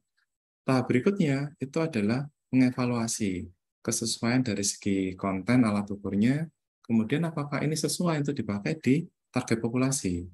Jadi kalau ini tidak pernah dipakai di Amerika, kalau kita pakai di Amerika gitu ya, di Indonesia itu cocok apa tidak? Itu poin kedua. Dan yang ketiga, minimalkan gitu. Kalau ada perbedaan budaya, perbedaan bahasa, tolong itu diminimalkan, tolong itu diupayakan sekecil mungkin agar sebisa mungkin ketika diedarkan, orang di kita tetap bisa memahaminya. Jangan sampai kita menanyakan sesuatu yang di orang Indonesia nggak ada. Gitu. Loh, kebiasaan itu, produk itu, hal itu di Indonesia nggak ada. Gitu. Oke, itu adalah prakondisi. Nah, setelah itu adalah test development. Test development ini mulai dari memastikan proses adaptasinya sampai mengumpulkan contoh, mengumpulkan bahan ataupun informasi yang dapat kita gunakan untuk melakukan evaluasi butir, penilaian kualitas, dan seterusnya. Itu test development. Nah, confirmation ini adalah proses menguji apakah dengan data yang kita miliki, kita dapat yakin hasil pengukuran yang kita peroleh ini dapat kita percayai, ini dapat kita gunakan. Gitu. Terus proses setelah confirmation atau C, ada di sini A. A ini adalah instruksi ataupun informasi terkait bagaimana tes ini diedarkan, digunakan, sampai dimaknai. Gitu. Oke, bagaimana caranya? Nah, kalau score and scale interpretation itu bicara mengenai kalau ada score ini, kalau mau dipakai di kelompok itu, kira-kira pemaknaannya bagaimana ya? Tuh. Dan yang terakhir adalah dokumen teknis. Nah, dokumen teknis ini mulai dari bagaimana pengembangan, bagaimana perubahan, apa yang harus dilakukan, kalau ini mau kita pakai di konteks ini, apa dan bagaimana, itu ada di sana. Oke. Nah, 18 panduan ini nanti akan dirincikan menjadi 29 kriteria. Bapak Ibu, saya yakin waktu yang ada pasti tidak cukup kalau ini kita semua bahas. Namun, jangan khawatir, informasi mengenai link ini ada di slide yang sebelumnya, dan di tiap bagian ini Bapak Ibu, kalau ini kita klik, itu ada link pada video penjelasan. Jadi Bapak Ibu dapetin bonusnya itu bukan hanya acara kita sesi siang ini, kita bisa berdialog, dan materi yang ada di sini ada upaya yang dapat kita dengarkan, dapat kita tonton penjelasannya. Oke, nah kalau merasa videonya ini sudah jelas, namun ingin ada rangkuman tertulis, ada juga slide-slide-nya. Gitu ya. Ini contoh-contohnya itu kan. Ini contoh kondisi ketika misalnya tadi kan dituliskan meminta dan memperoleh izin. Nah, kembali pada kriteria ITC itu selalu ada yang excellent, ada yang acceptable, dapat diterima, ada yang non-acceptable, ada yang not relevant. Not relevant atau not applicable. Nah, ini contoh Bapak Ibu yang kami pakai tampilan di sebelah kiri itu adalah contoh alat ukur yang langsung dapat digunakan, tidak perlu minta izin gitu ya. Jadi, kalau tidak perlu minta izin, Bapak Ibu tidak melaporkan bukti komunikasi dan perolehan izin. Bapak Ibu melaporkan, oh ini loh, saya bilang ini nggak usah mendapatkan izin karena ada keterangan tertulis seperti ini. Gitu. Nah, yang kedua, kalau memang tertulisnya adalah kontak publisher, ini adalah bukti bahwa kita perlu menghubungi. Bapak Ibu perhatikan kata-katanya, kontak publisher and corresponding. Berarti yang kita hubungi dua, bukan or ya. Kalau and itu berarti keduanya kita hubungi. Kalau or berarti boleh salah satu. Nah, kalau yang di atas berarti di bagian PC1 tertulisnya adalah not relevant, not applicable. Itu kita centang. Tapi kalau maksudnya bagian kedua, kita harus menunjukkan apa yang kita sudah pernah lakukan untuk mencoba komunikasi, bertanya, meminta, dan mendapatkan izin. Kalau ada, lampirkan. Oke.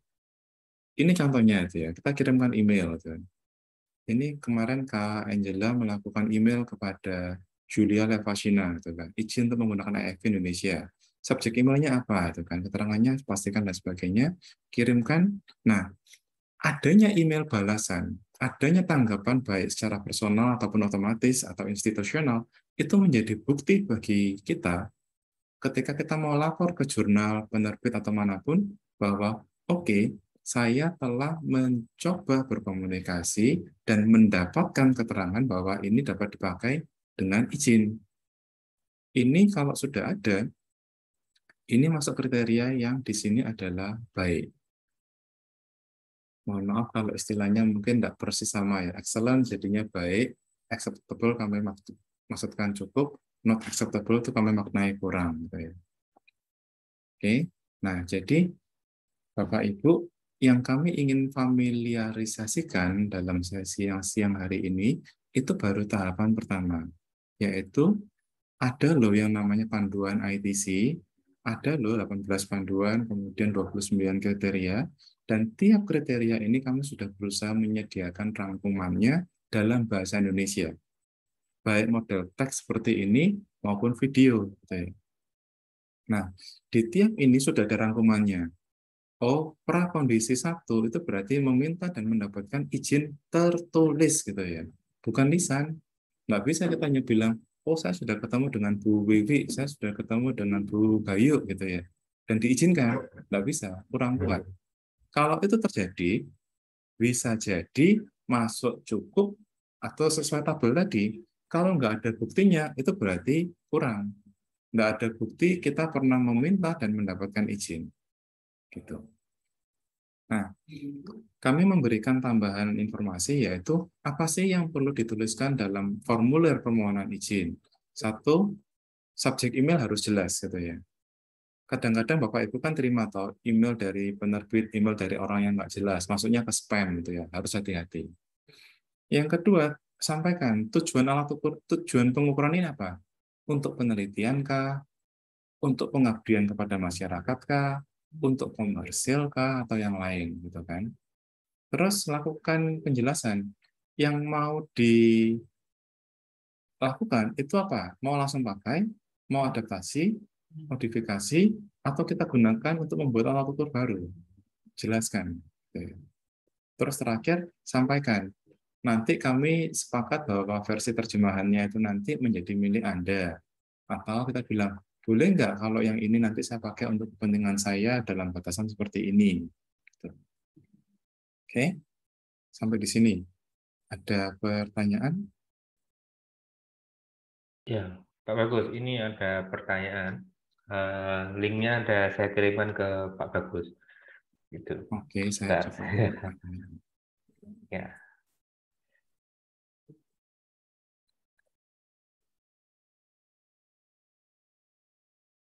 Pertanyaannya gini, Pak. Yang pertama itu kalau ada satu item itu mungkin kan ada beberapa hal ya, misalkan menggunakan dan konteksnya berbeda, yang penggunaan tidak setara. Nah, itu bisa nggak satu item ditranslate menjadi beberapa item misalnya? Gitu. Oke, siap. Nah, gini, sebelum saya jawab, Bapak Ibu kembali ya, kita kan terbatas dengan waktu, tapi sekali lagi, slide-nya kami bagikan, selain slide itu ada juga video tambahan dan sebagainya. Nah, ini sekarang kita kembali ke yang disampaikan Pak Darmawan, ada pertanyaan di kolom chat, yang kalau kita lanjutkan masuk ke sini gitu ya. Oke, ini ada pertanyaan, apakah satu butir bisa menjadi beberapa item? Oke, kita masuk ke poin yang pertama dulu ya. Jadi begini, ada kondisi ketika memang butir itu di awal mulanya itu sudah butir dengan beberapa pernyataan. Saya adalah orang yang pendiam dalam suasana yang begini. Itu kan berarti ada anak kalimatnya. Saya adalah orang yang pendiam sekaligus pemarah. Pendiam dan pemarah. Nah, untuk butir-butir yang seperti ini, biasanya saran yang diberikan itu adalah gunakan butir dalam versi apa adanya, satu. Yang kedua, tampilkan butir hasil modifikasinya. Jadi kalau misalnya tadi adalah saya adalah orang yang pendiam dan pemarah, maka ketika ini dijalankan, ada satu butir, saya orang yang pendiam pemarah. Kedua, bisa jadi adalah butir saya pendiam. Ketiga, saya pemarah. Oke. Nah, hal yang sama itu juga dapat dilakukan semisal dalam penilaian pakar tidak muncul konsensus.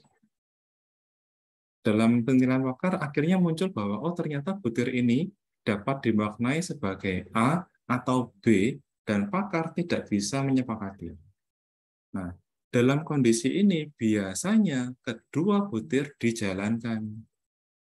Kedua butir dijalankan sehingga yang semula misalnya 30 butir jadi 31.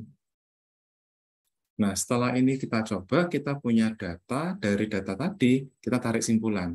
Oke, ternyata yang bagus adalah yang versi A, atau yang versi B, atau bahkan kita bilang, oh ternyata kita nyoba nih versi C. Gitu.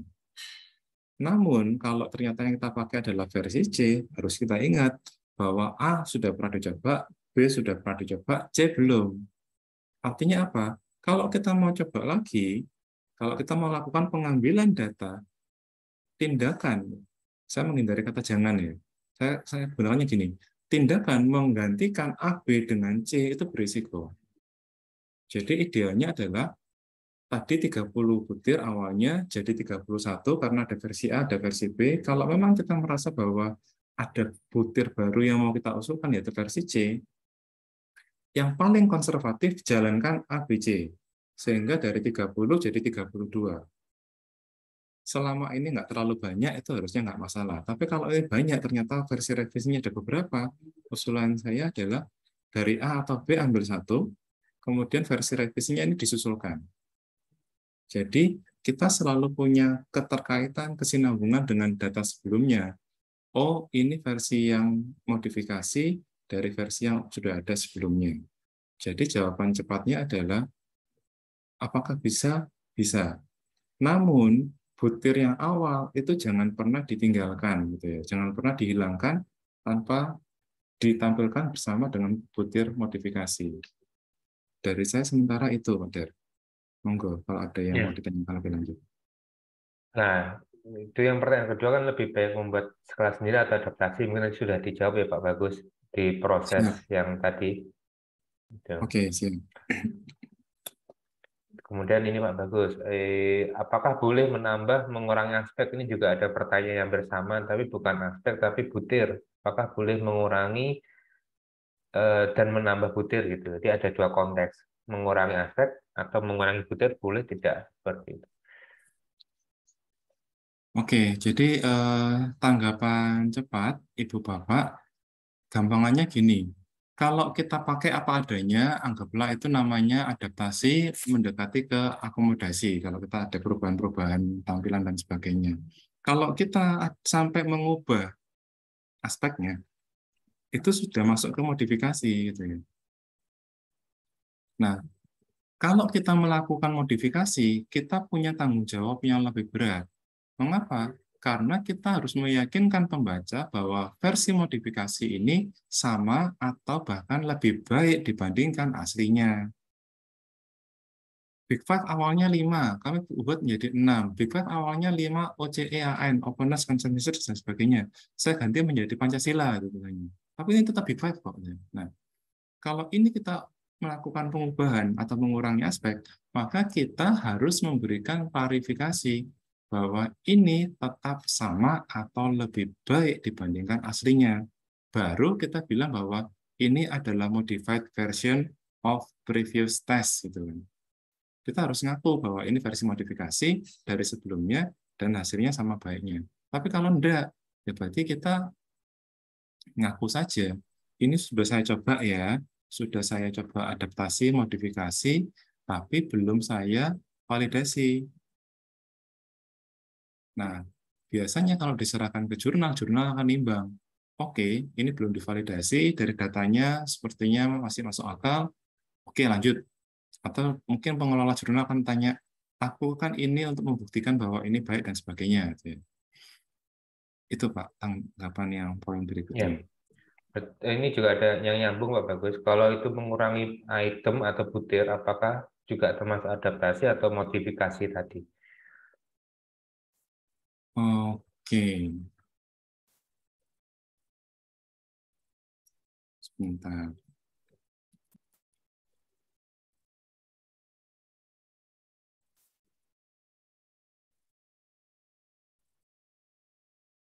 Pertanyaan dasarnya sebenarnya ini Pak Bagus. Apakah boleh mengurangi item pada alat ukur yang diadaptasi? Gitu. Oke, bentar ya Pak. Ya, siap.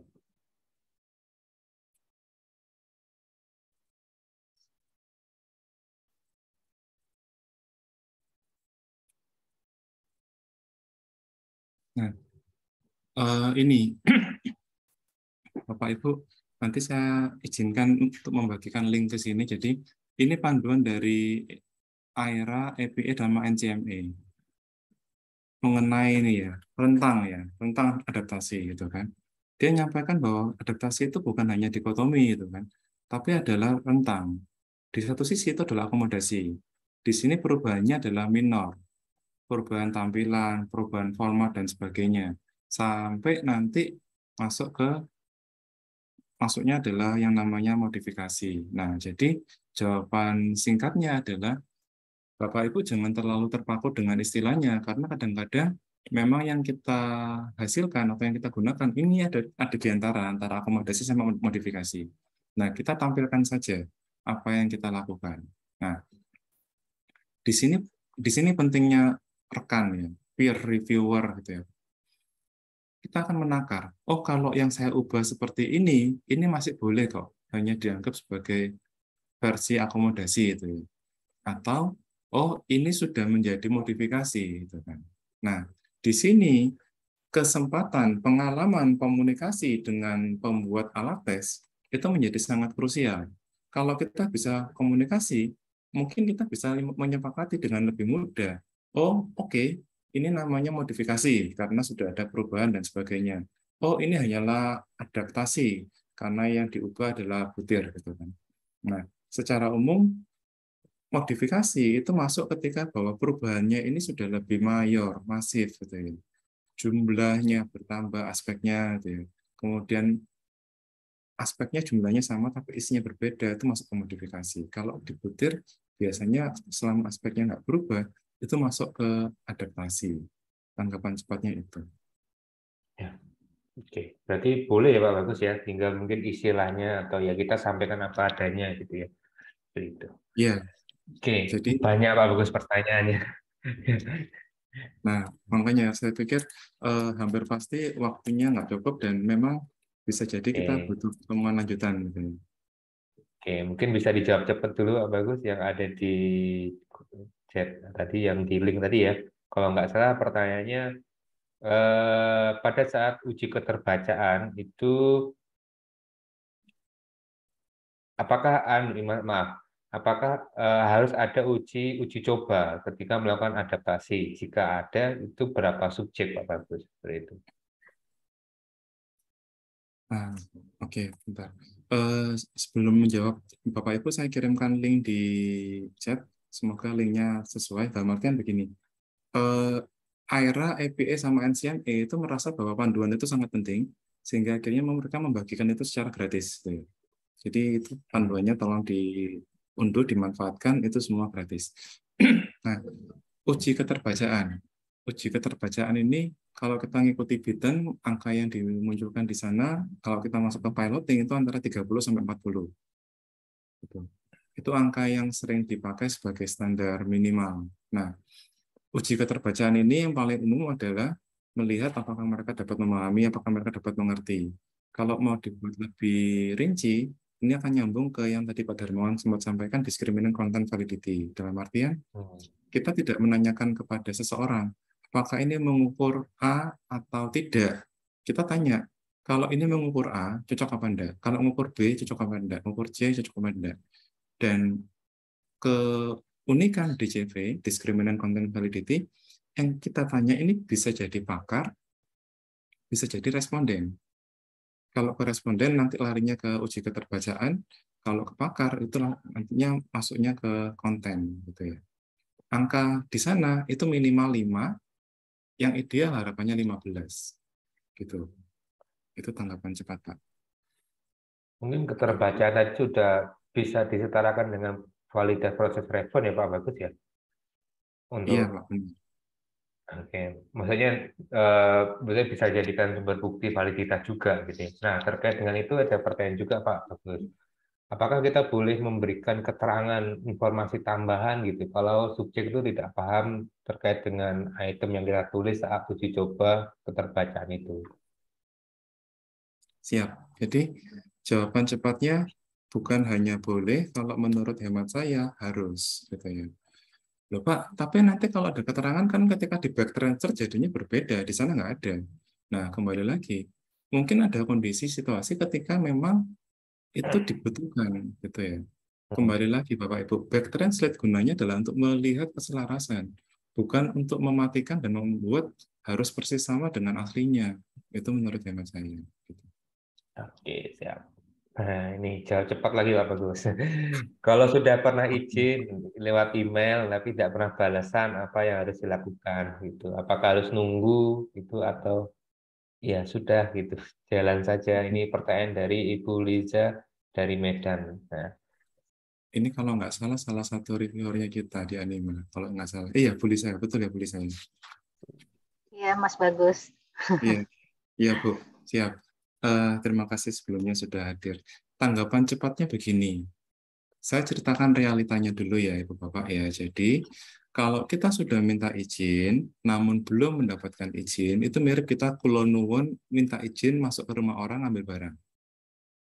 Permisi Pak Darmawan, permisi Pak, Bu, izin ya ngambil ada layangan, ada barang gitu ya. Nah, kalau kita sudah izin berkali-kali, terus nggak ada yang keluar, boleh nggak kita masuk? Jawaban gampangnya, nggak boleh. Kalau kita sampai dihukum, ya kita salah. Nah, dalam praktiknya, biasanya, saya bilang biasanya ya, dalam banyak kesempatan, selama itu sudah dipublish, kita memang melanggar, namun tidak mendapatkan masalah.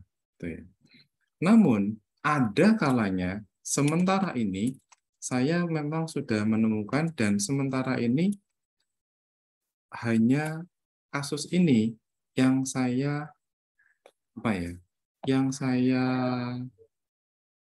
saya temukan bermasalah gitu ya. Bentar.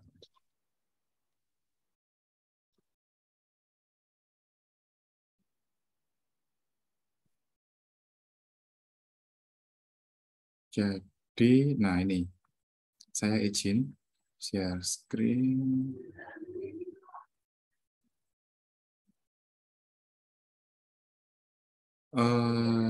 Aduh, lagi enggak keluar.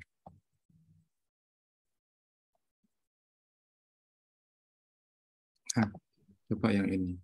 Jadi, alat ukur ini, Bapak Ibu, alat ukur Morisky Medication Adherence Scale, ini ada yang versi 4, ada yang versi 8, butirnya tampil lengkap gitu ya.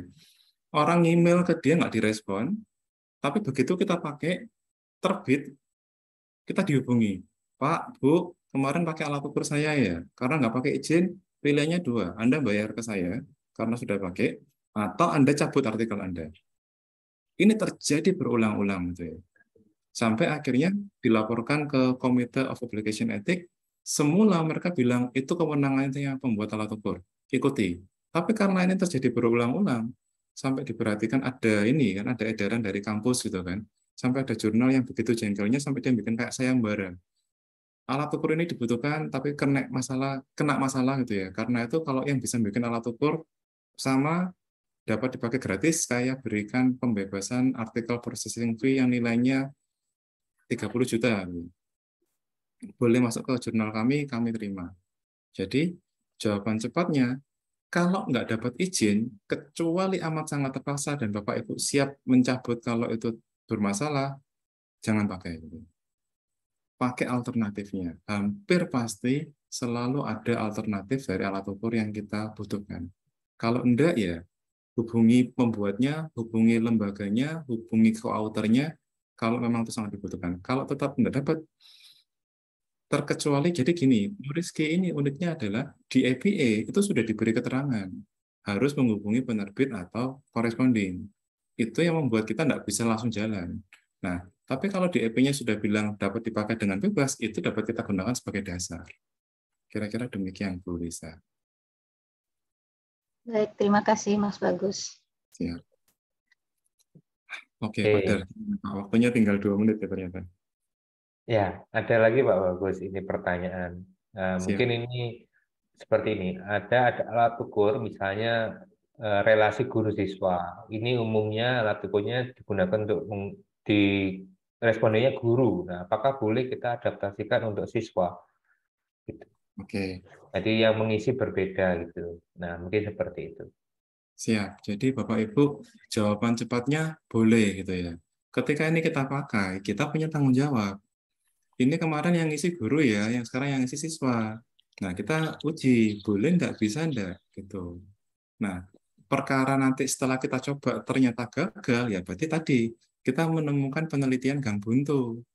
Tapi kalau ternyata kita coba berhasil, ya udah kita menemukan jalan dan area baru penelitian itu. Begitu. Itu Pak tanggapan. Oke, ya, makasih Bagus. Mungkin ada yang mau disampaikan Pak Bagus, materi terakhir atau ya. Iya, saya selalu menghindari istilah kata-kata terakhir karena bukan terakhir untuk sesi ini gitu. Nah, jadi saya izin sekali lagi membagikan undangan ke dalam grup WA. Jadi Bapak Ibu, kami sharing, kami sekali lagi menyampaikan, kami menghubungi ITC dan sebagainya, kami minta mereka untuk sharing pengalaman, dan kami minta mereka sebagai semacam tim pendamping, karena kami mau melakukan survei nasional.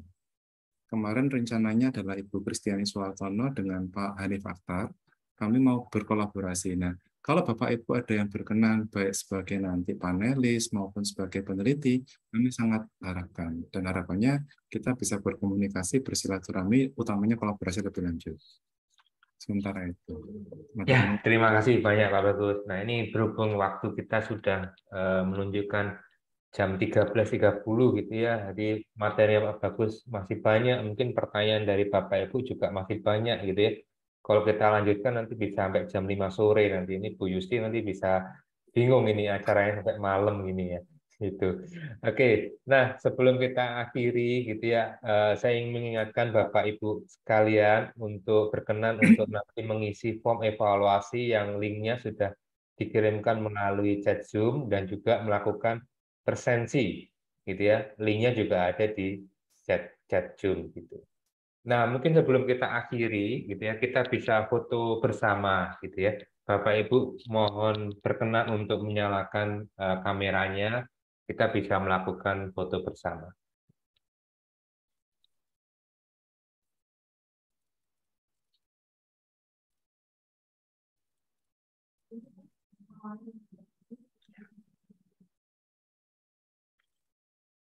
Oke, kita tunggu sebentar.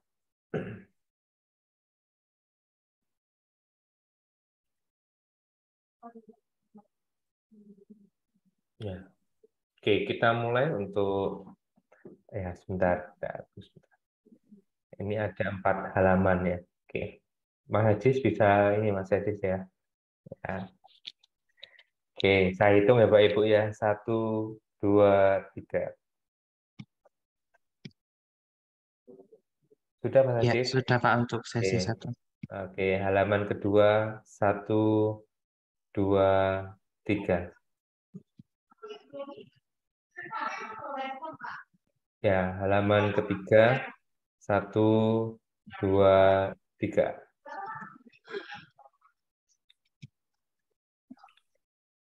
Dan halaman terakhir ya 1, 2, 3. Oke, sudah Mas Hajis ya? Sudah ya, terima kasih kasih. semuanya Bapak Ibu sekalian. Mungkin sebelum kita akhiri ada pesan-pesan sponsor lagi nggak nih dari Bu Yusti? Monggo Bu, ada Bu sebagai penutup acara kali ini. Terima kasih teman-teman semua, juga Pak Bagus, luar biasa ya Ini kayaknya ngelihat antusiasnya bisa dilanjut kapan-kapan ya, Pak Bagus ya. Terima kasih juga Pak Darmawan. Sampai ketemu lagi teman-teman dalam acara yang serupa.